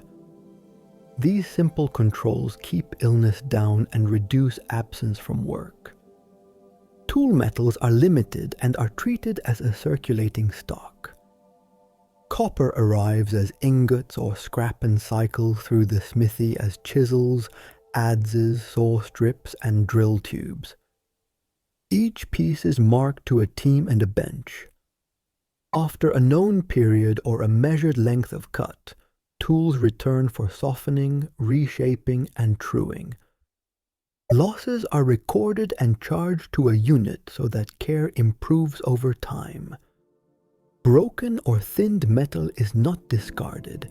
It is melted with fresh copper and returned to service. Charcoal is made or purchased according to smithy demand and is stored in dry rooms to maintain heat value. Bellows, anvils, and hammers are repaired before failure so that the bench does not stand idle. Stone for the project is planned in classes and volumes. Core limestone has the highest tonnage and the widest tolerance. Casing limestone has a lower volume but stricter checks. Granite has the smallest count and the highest handling demand. Quarry overseers report weekly on blocks freed, blocks dressed, and blocks shipped. Yard overseers report on stocks by class and by intended use. Face foremen request stones by course and by side. The central record in the hut compares these reports and resolves conflicts. If the casing team lacks candidates at a given height, the schedule pauses casing on that face and shifts to core work, while the quarry redirects effort to the fine beds. If granite spans lag, the outer courses above the chamber wait at the planned level while other faces continue to rise. Rope, wood, and fiber are consumables with known lifetimes. Haul lines serve a set count of climbs on a given grade before mandatory inspection and reversal end for end. When strands break, splices are made according to a standard pattern and are recorded. When splices grow dense near the working length, the rope is retired to lighter duty. Timber for sleds, levers, and cribbing is issued with a tally and returns for checking at fixed intervals. Bent timbers are straightened with heat and pressure if the grain allows. If not, they are cut down to shorter elements. Cedar is reserved for long straight parts that bear bending and is used sparingly. Local woods fill most needs. Reed mats and pads protect corners during lashing and are replaced on a short cycle because compressed reeds lose resilience. Ceramics, pigments, and minor goods form the small stock that keeps work visible and organized. Jars for beer and water, bowls for sand, and lamps for evening maintenance are issued and returned daily. Pigments for marks on stone are mixed under shade and kept covered so they do not dry out. Brushes and cords for lines are stored on racks where missing items are obvious. When numbers fall below a reserve, a scribe sends a request up the chain so that estates or workshops farther away can send a fresh lot before the local stock ends. Time is treated as a resource with a cost. A day of a puller, a smith, or a dresser is counted against the output achieved. When stones fail checks at the face, the time spent moving them is recorded as loss and traced back to the bench or the quarry lot that released them. When a ramp needs major repair because light maintenance was skipped, the lost days are counted against the unit responsible for the route. These entries are not used for punishment. They show where training, tools, or supervision must be improved. Over several weeks, the ratios stabilize and the plan for the next period is adjusted to the demonstrated pace rather than to an optimistic target. Exchange beyond the immediate region supplies items that cannot be sourced locally in the required quality. Cedar arrives by water from the north according to prior agreements and is received in batches that match the build calendar for long beams, sled beds, or frames. Copper can come from different districts and arrives as a tax in kind or as directed shipments. Granite comes downstream from the south when river levels permit. Fine limestone crosses the river when demand peaks for casing belts at the open faces. These flows depend on wider conditions, so the project keeps buffer stock sized to cover several weeks of normal consumption. Buffers are larger for items with variable delivery and longer lead times. Risk is handled with simple redundancy and stage commitments. 2 lanes connect the harbor to the base so that one can close for repair while the other remains open. 2 quarries operate when possible so that a fault in one does not halt all supply. 2 sets of smithy fires stand ready, with one always in service while the other can be cleaned or repaired. Records rest in duplicate, one set at the hut near the base, one at the overseer's house near the camps. If a storm or a fire damages one set, the other can restore the plan. The project's pull on the surrounding economy is balanced by schedules that respect agricultural cycles. During sowing and harvest, fewer workers are drawn from fields. Task order at the site shifts toward dressing, repair, and stockpiling of materials that do not require peak hauling. During the flood, more people are available and more cargo can reach the landing, so work shifts toward bulk movement and the expansion or reshaping of ramps. Estates that supply grain, beer, and oil know the calendar and adjust planting and storage to meet expected issues. The project does not consume the last reserve. A margin remains in estate granaries to cover failures in the wider region. Transport economics dominate large movements. Water carriage is cheaper per mass than land hauling, so the plan maximizes river use when depth allows. Overland segments are kept short, with rest pads placed to minimize lost time. Sled sizes match team sizes, so that pulling force remains within a steady range and does not cause injuries that would reduce the labor pool. Loads are grouped by destination to avoid double handling at the base. Empty return trips carry tools to repair benches, ropes to inspection points, and broken items to the smithy. Administrative overhead is controlled but constant. Scribes are assigned by zone rather than by team, which prevents conflicts of interest in tallies. Weights and measures are standardized and checked against reference items kept in a sealed box.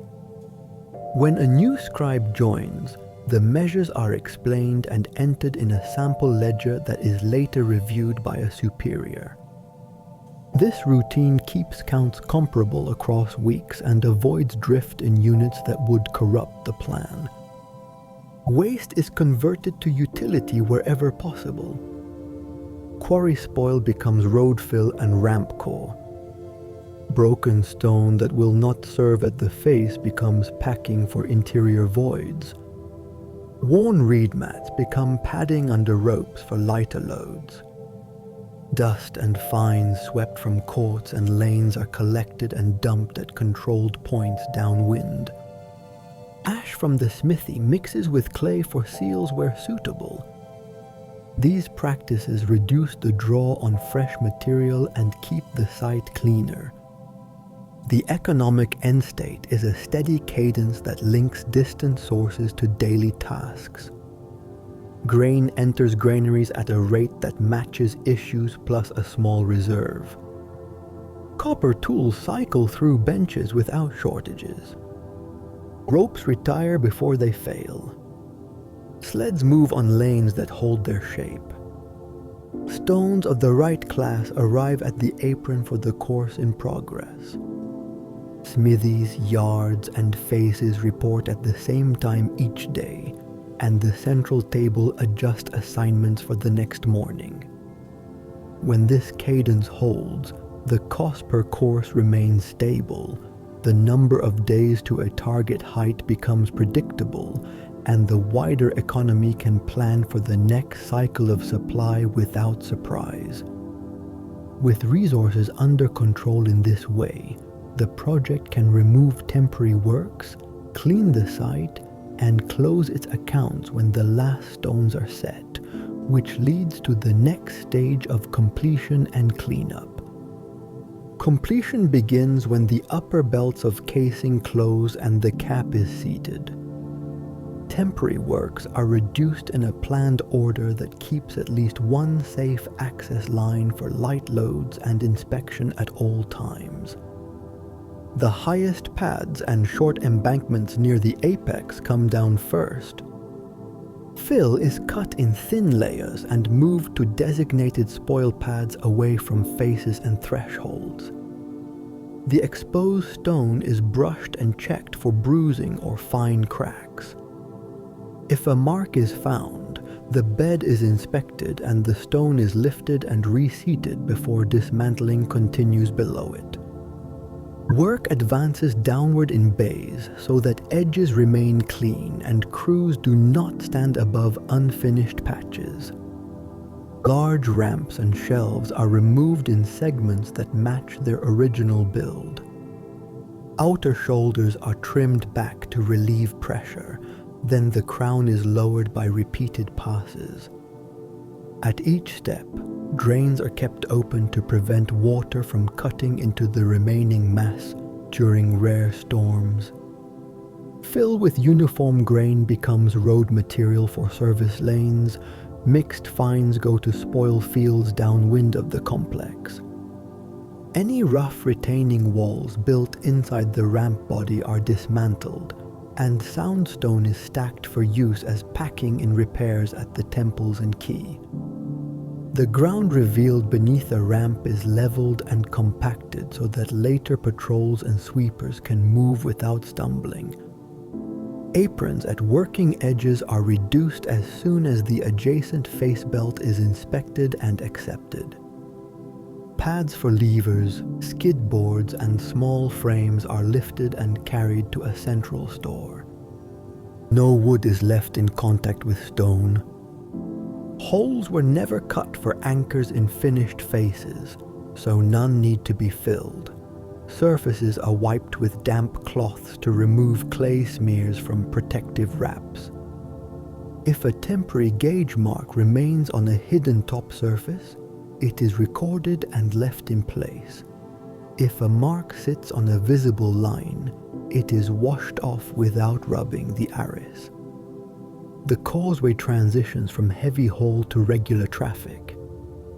Where runners scoured the surface, worn flags are lifted, beds are cleaned and recompacted, and new stones are set to plane. Parapets or low walls built during Part 15 receive their final joints. Drains along the shoulders are cleared of silt. If a covered bay was used as storage, beams are checked for sound contact, then screens are removed and the area is cleaned to the same standard as ceremonial stretches.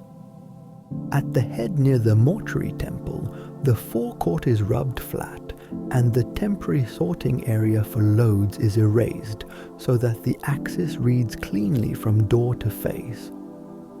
The harbor is cleaned and reset for light use. The basin mouth is dredged by baskets and simple scoops until depth returns to the pegs set at the channel. Quay edges that took rope abrasion during peak arrivals are redressed, or stones are flipped so that fresh arises meet the line.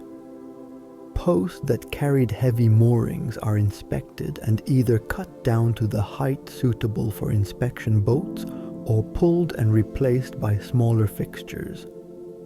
The slip surface is swept of grit that would score sled runners during rare deliveries. A small shed holds fenders, pegs, and reed mats for the operational phase.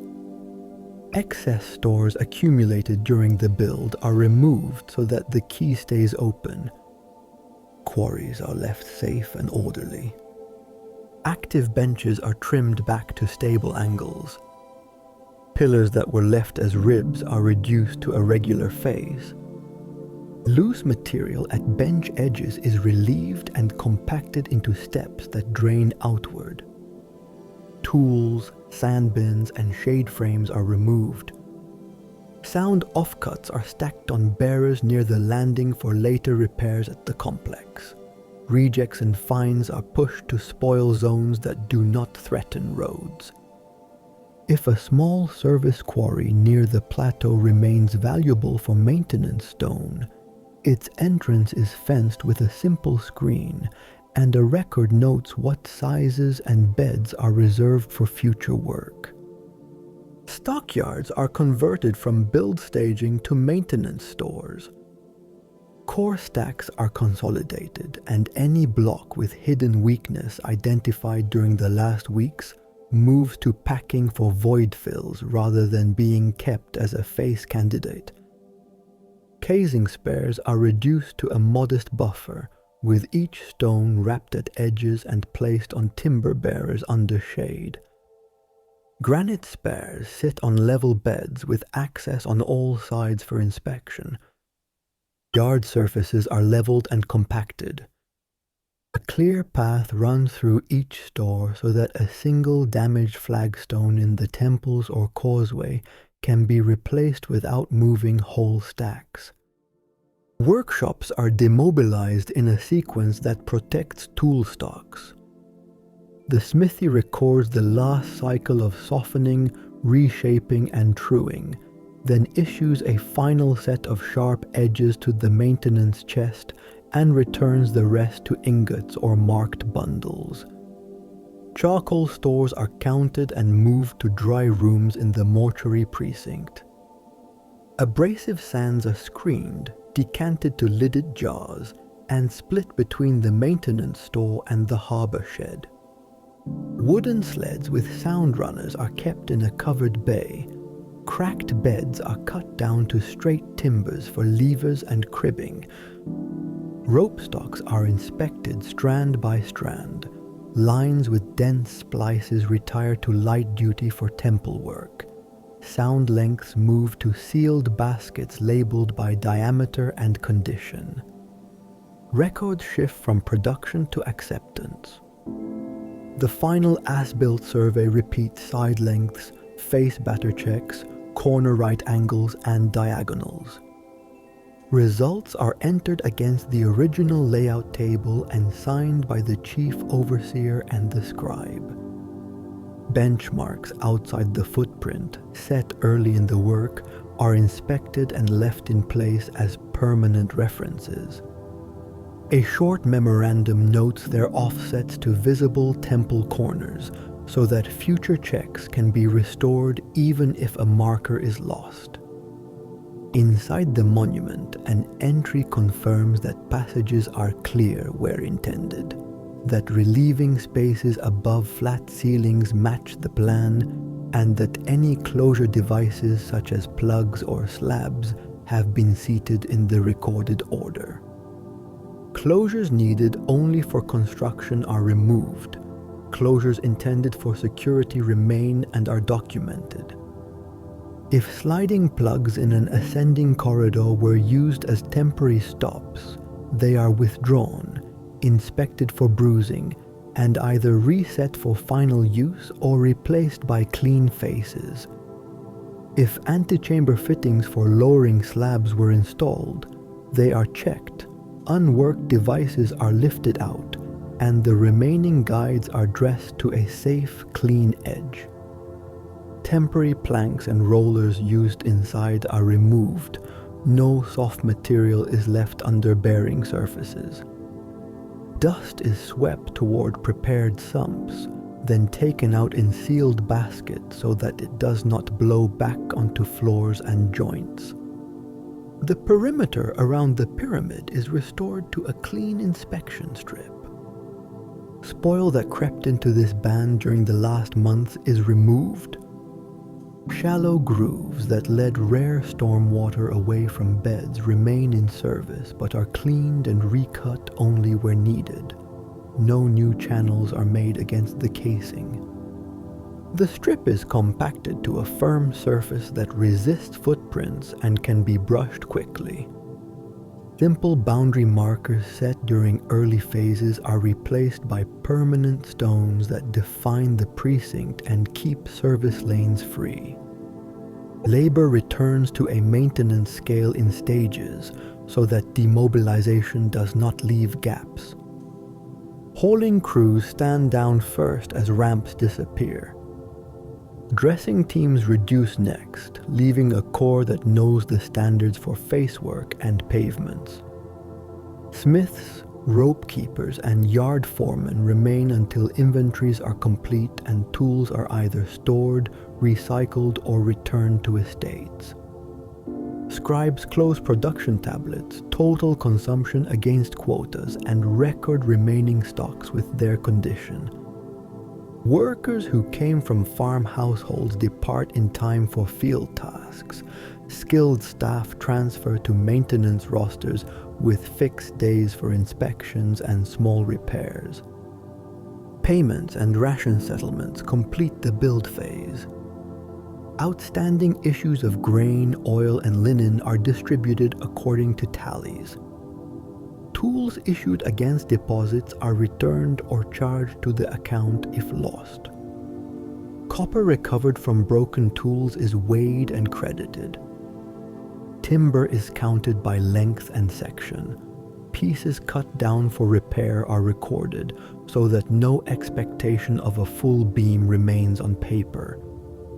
Reed mats and padding are not tallied beyond a final count of bundles in the maintenance store. Once accounts balance, tablets move to the archive, and a summary lists what remains on site under custody of the temple. Environmental housekeeping follows. Sand is brushed from courts, thresholds, and lower casing belts. Drains along the causeway and at the temples are opened and tested with water to confirm flow toward sumps. Roof joints over covered bays are inspected and cleaned. Where soot from lamps marks ceilings during late work, the deposit is reduced so that future dust does not fall on floors. At the harbor, silt mounds removed from the basin are spread on low ground away from paths.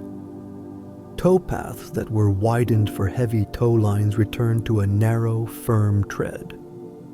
Security adapts to the new use. Guard posts at the ramp foot and along heavy lanes are removed.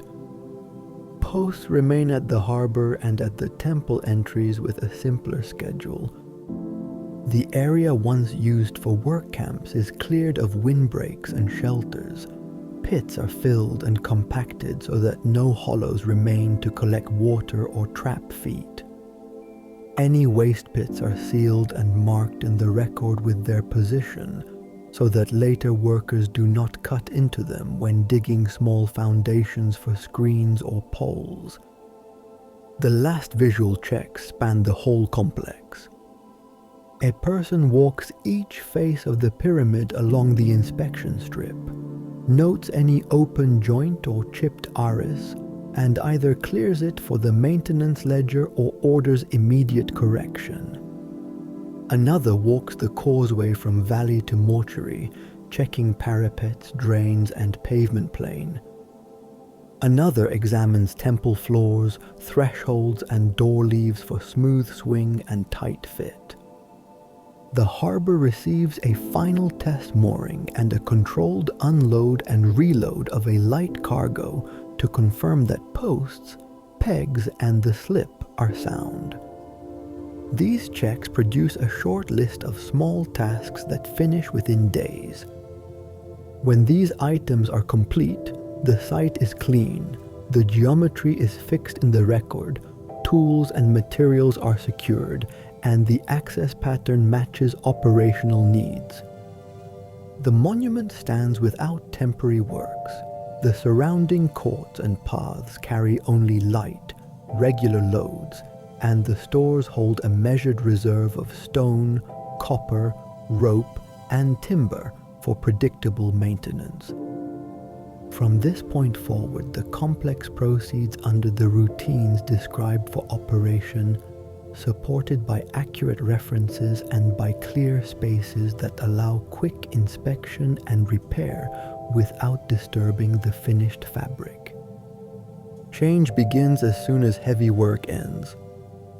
The pyramid and its temples shift from controlled construction loads to slow, irregular actions from weather, ground movement, and human use. Small settlements occur in fills behind the faces and around chamber relief structures.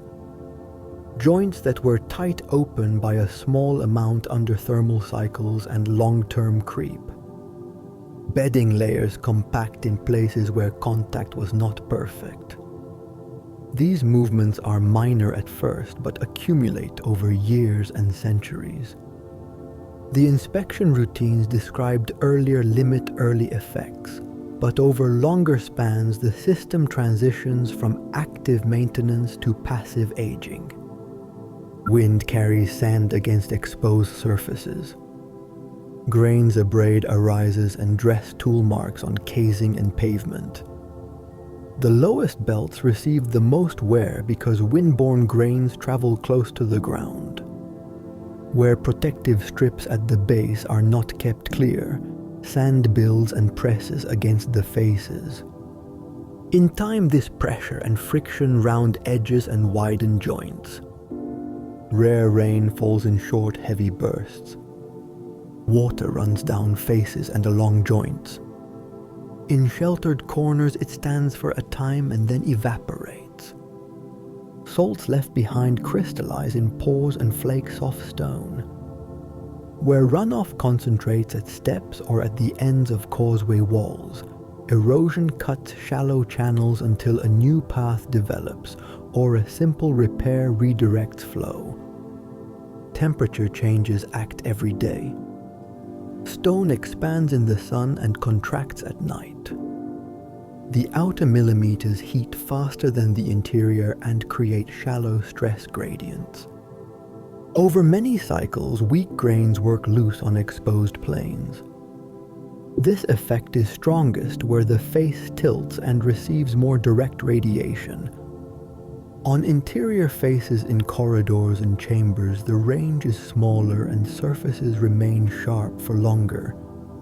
Where different stones meet, such as granite under limestone, differential expansion exists but is limited by thin bedding and full contact. Joints at these interfaces still need attention because salts and moisture prefer the softer rock. Ground behavior changes the base very slowly. The weight of the mass compresses pockets in underlying rubble fills that were placed to level low spots. Settlement is usually uniform because the footprint is large and the rock base is continuous. Local deviations appear near natural fissures or where fill layers were thicker. The effect at the face is a small change in course height that can be seen by grazing light after many years. On pavements around temples and on the causeway, repeated foot traffic and occasional carts compact bedding more quickly. Stones tilt along lines of movement and joints open. These effects are reversible by lifting, rebedding, and relaying, but those actions depend on the maintenance program in place in any period. Human action alters the complex more than weather does. In later eras, dressed stone is valuable. Casing blocks with clean faces and regular dimensions are removed from lower belts and reused in new buildings. Removal begins at accessible corners and near the base. Once several courses are gone, the next belt is easier to reach and loss accelerates. When casing is stripped, the core appears. Smaller blocks and packing become exposed. These stones are less uniform and are left in place more often, but their exposure increases weathering. In many complexes, temple stones and causeway blocks also serve as a quarry for later builders. Pavements are lifted and moved. Thresholds and lintels are taken because their edges resist wear in secondary use.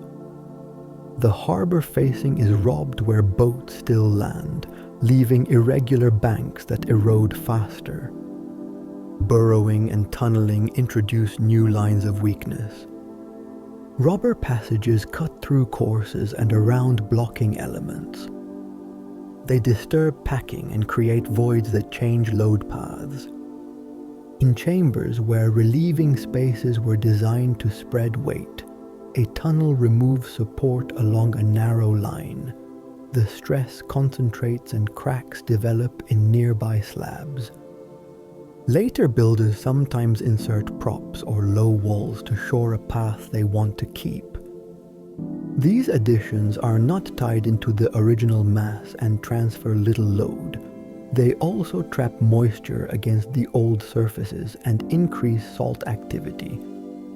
Over generations, a network of informal access cuts appears, and the interior climate changes because air moves along paths never planned in the original design. Seismic events affect joints and vulnerable features. The region experiences earthquakes at irregular intervals. Small motions do not move the mass as a whole, but they shake loose blocks at unsupported edges, especially where casing has been removed and corners stand free. Temple walls with long spans between returns show vertical cracks that start at openings. Lintels with limited bearing shift by a few millimeters and begin to spall at one end. Where gabled or corbelled roofs carry a chamber, the geometry tolerates modest movement. Flat spans protected by relieving spaces depend on tight, continuous bearings and show damage if a beam seat loses contact. After any significant tremor, loose fragments fall. Without quick repair, water and wind work on the newly broken surfaces and enlarge the damage.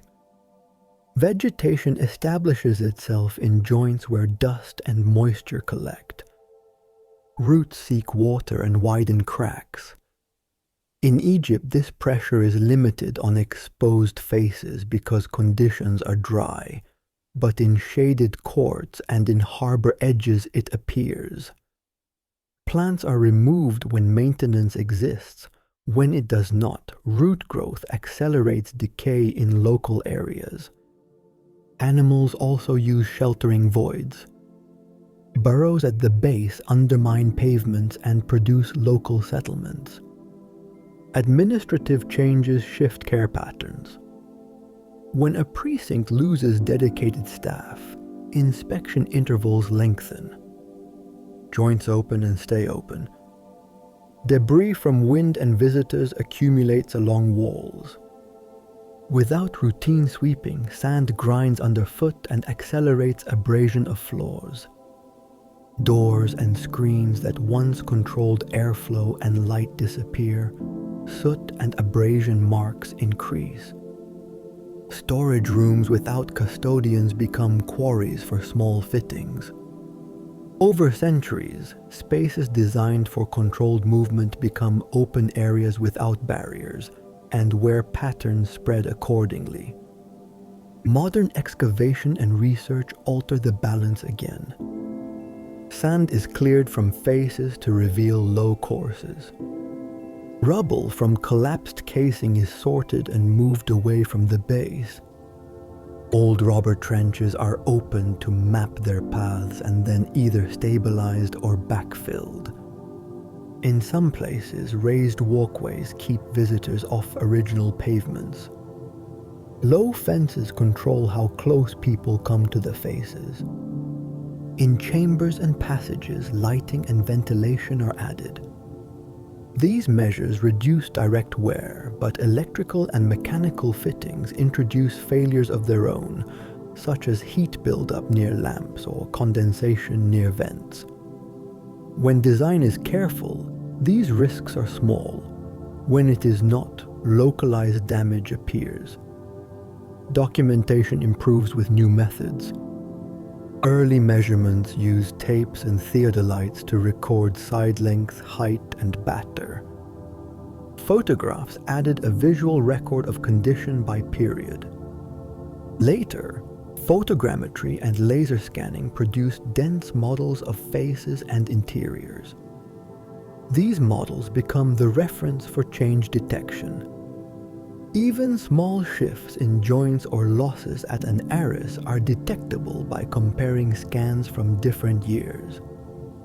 The precision of these records depends on controlled stations and on stable benchmarks. Where the original benchmarks remain, they anchor new surveys. Where they do not, new points are set outside the areas of likely disturbance, and their positions are tied to visible corners of temples and causeway walls. Conservation programs use simple principles.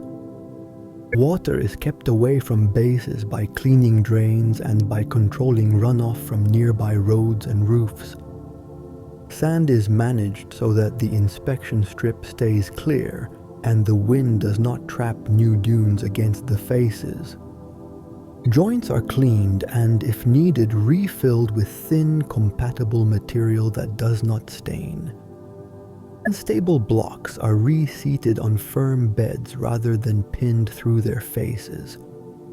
Fragile information, such as tool marks or pigments on hidden surfaces, is protected by limiting access and, where necessary, by reburial under clean sand that moves less than surface layers. Any addition is reversible so that future teams can remove it without damage.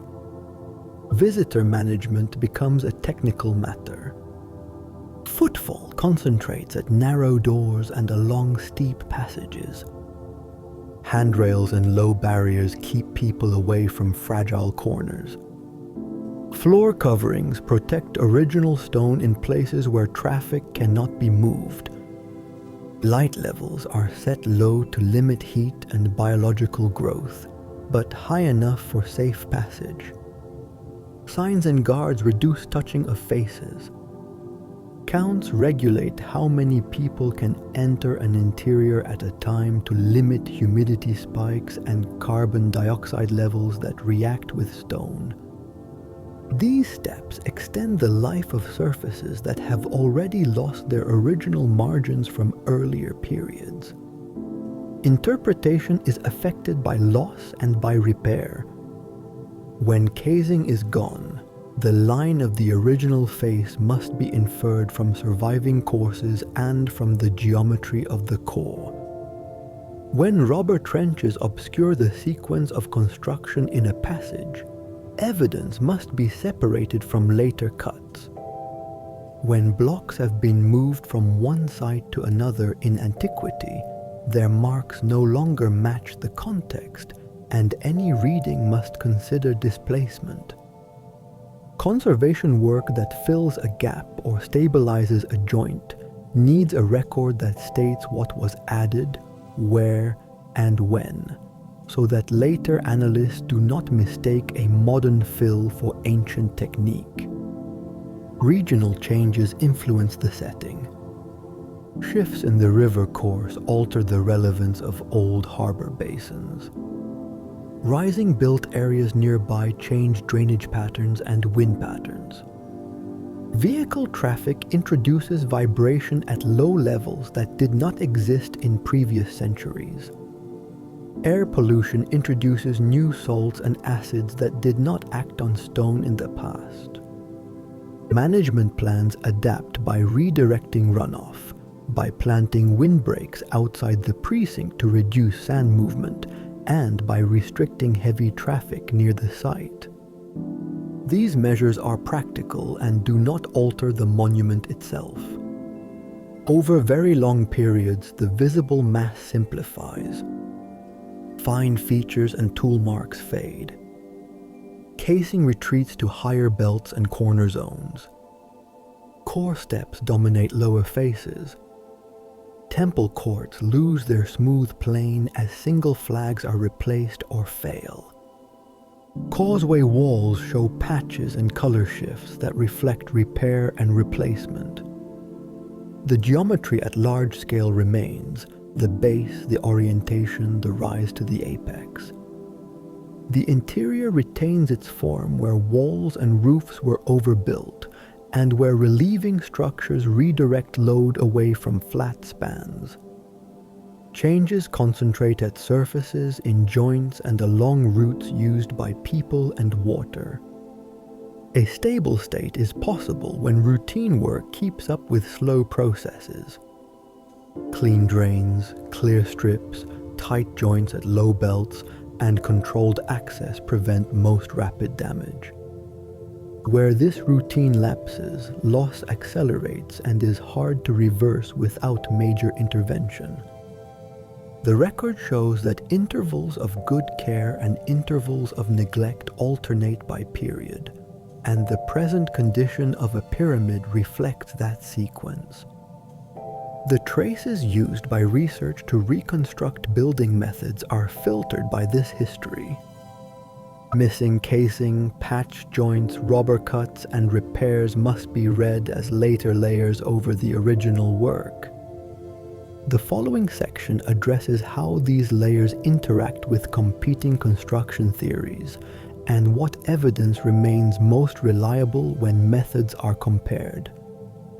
Debate focuses on how stones rose, how precision was achieved, and how logistics scaled. Some points rest on direct traces in stone and ground. Others rely on models that fit known limits. The most secure items are tool marks, quarry remains, transport notes, and layout lines. Less secure items are indirect inferences from missing parts or from generalized calculations that do not match local terrain.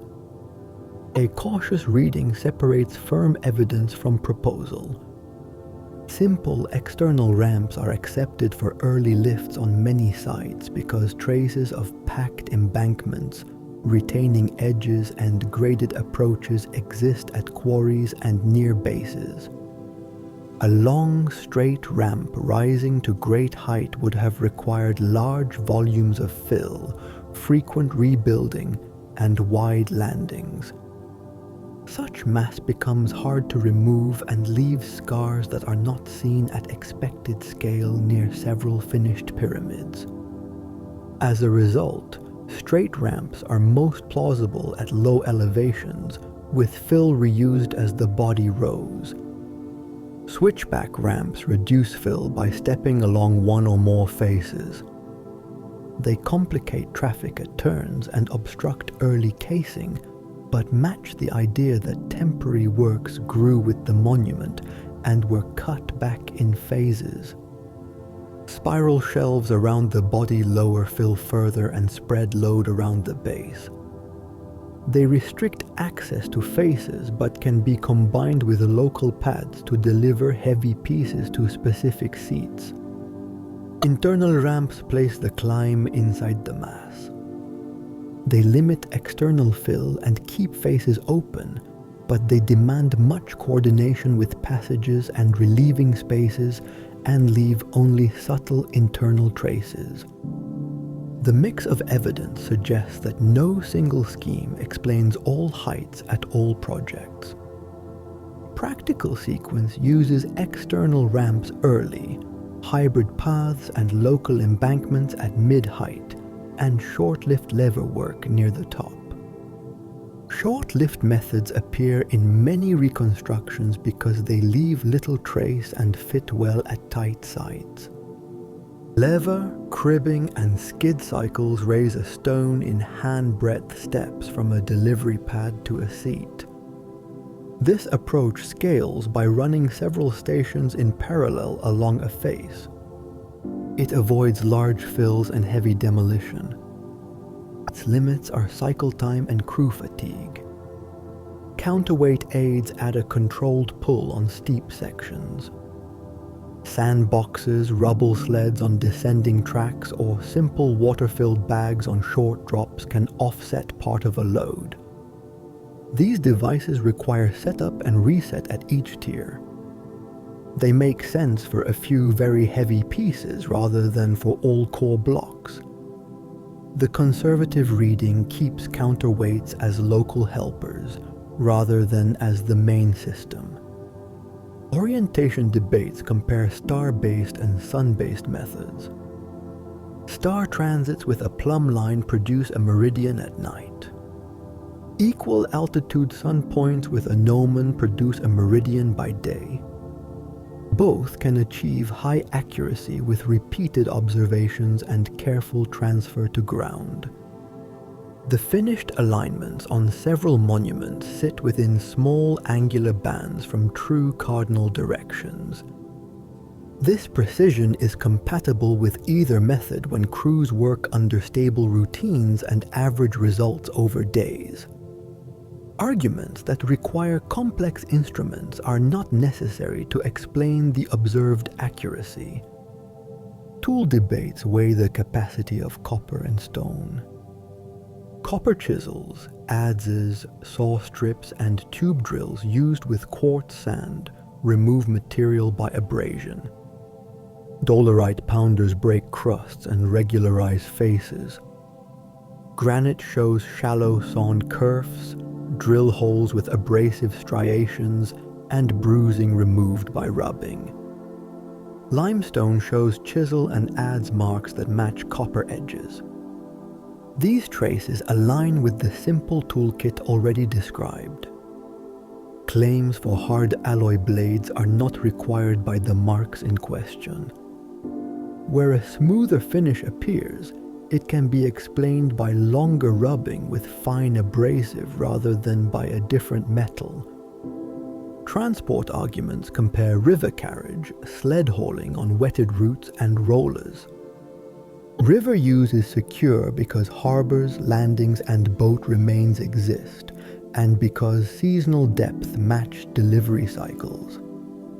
Sled hauling on wetted sand lowers friction to a range reachable by trained crews and reduces surface scouring. Trials with controlled moisture levels support this.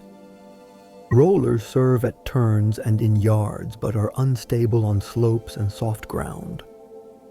The conservative model keeps sleds and wet routes as the main overland method from landing to base.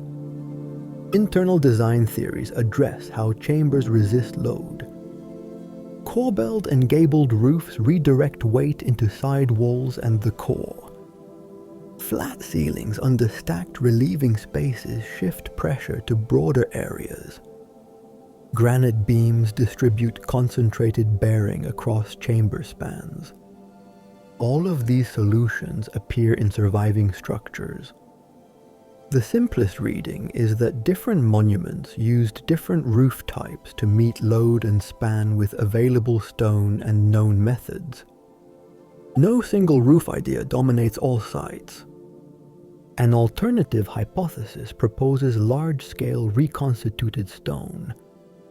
In this idea, a mix of crushed limestone and binders would have been cast into blocks on site. Microscopic textures in some samples have been cited in support. Most geologic studies of casing and core stones identify natural limestone beds with fossils and bedding that continue across block faces in ways consistent with quarrying.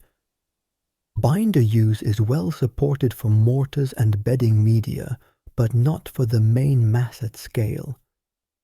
Fuel, water, and mixing demands would be high, and on-site forms would leave patterns that are not widely observed. A cautious position holds that cast materials may appear in minor roles, while quarried stone remains the dominant fabric. Internal ramp models rely on anomalies inside bodies and on indirect traces. Density variations, voids detected by scanning methods, and odd corridors are discussed in this context. These features show that unused spaces and complex packing exist. Whether they form a continuous haul path is debated. The most careful reading treats them as possibilities rather than as proof. They do not overturn the secure picture of external ramps early and local lifts late, but they leave open the chance that some projects experimented with interior paths at certain heights. Workforce questions compare forced labor with organized rationed crews. Worker settlements, ration accounts, gang names painted on blocks, and transport notes support a system of rotating teams under state direction. This does not fix the exact size or productivity of the workforce, but it sets a framework in which logistics, not coercion alone, controlled pace. Debates on headcount often hinge on assumed daily output per person, ramp gradient, and stone size. Ranges can be broad.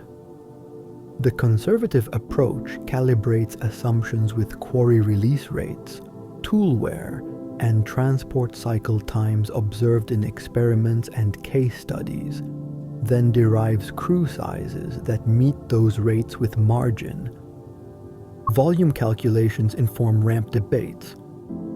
A single straight ramp to great height would rival the mass of the lower pyramid if kept at a gentle gradient. A spiral shelf reduces fill by hugging the structure, but requires wide corners and controlled landings.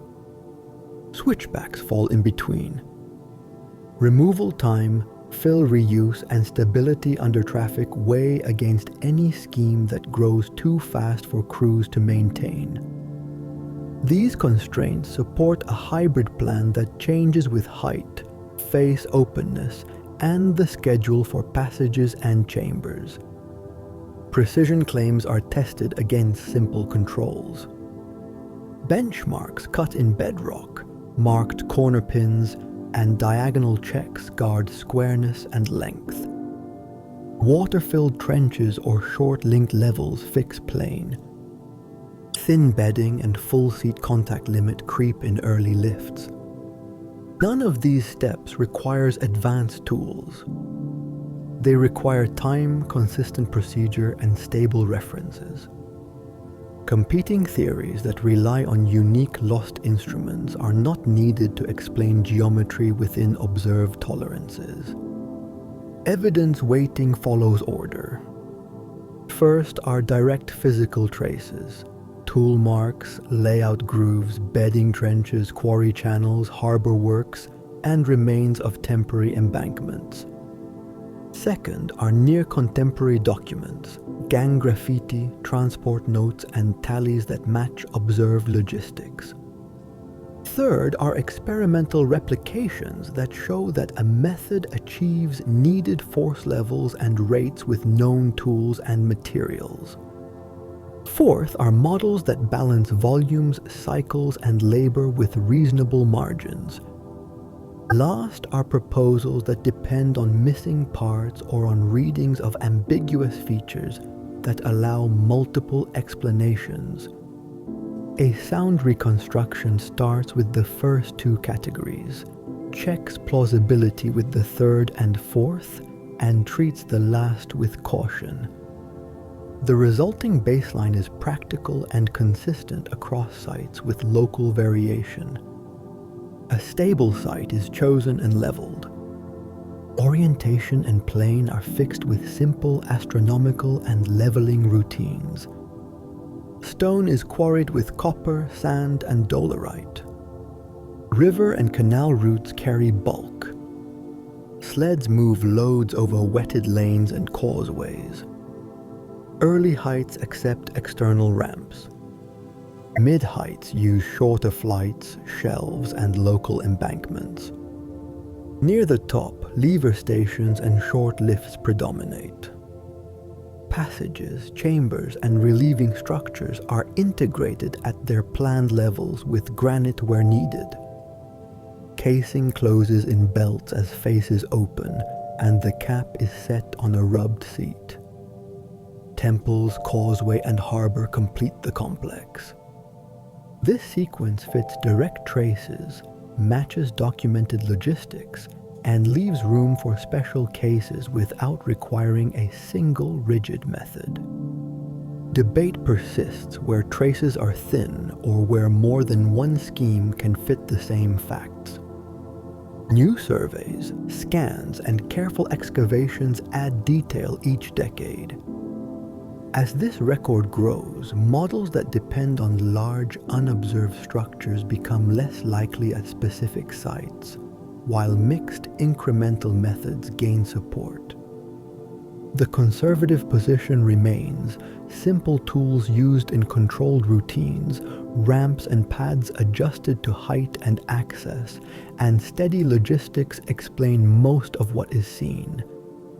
Alternative ideas are kept in view where they do not conflict with secure traces. The structure of the argument is transparent. What is observed, what is inferred with high confidence, what is plausible under limits, and what remains uncertain. In this way, the description stays useful even as new findings refine the picture. This video has presented a chronological description of how the pyramids were built. The sequence began with site selection, orientation, and leveling. Labor and supplies were organized as stable cycles. Tools and materials were defined by simple copper edges, stone hammers, abrasives, sleds, ropes, and timber. Limestone and granite were quarried with repeatable methods. Transport combined river carriage with overland hauling on wetted routes. Foundation courses fixed geometry at the base. Several lifting and delivery schemes were considered. External ramps worked at early heights. Switchbacks, shelves, and local embankments reduced fill at mid-heights. Short-lift lever work operated near the top. Course laying relied on thin beds, true planes, and consistent checks. Passages, chambers, and relieving structures were integrated on schedule. Casing advanced in belts and the cap was set on a rubbed seat. Temples, causeway, and harbor completed the complex and remained in use during operation. The economy behind the work depended on predictable rations, tool cycles, rope and timber management, and river schedules. Completion included removal of temporary works, cleaning, final surveys, and handover to maintenance. Later change was driven by weathering, settlement, reuse of stone, tunneling, earthquakes, and modern activity. Conservation now favors simple, reversible measures, controlled access, and regular records. Debates were noted where evidence is limited. The baseline remains practical: simple tools, steady logistics, and temporary works adjusted to height and access. variants were possible at specific sites. Claims were weighed by the strength of traces, documents, experiments, and balanced models. Uncertainties were identified without filling gaps with unsupported devices. This concludes the presentation. Viewers who found the material useful may like and save the video for later reference.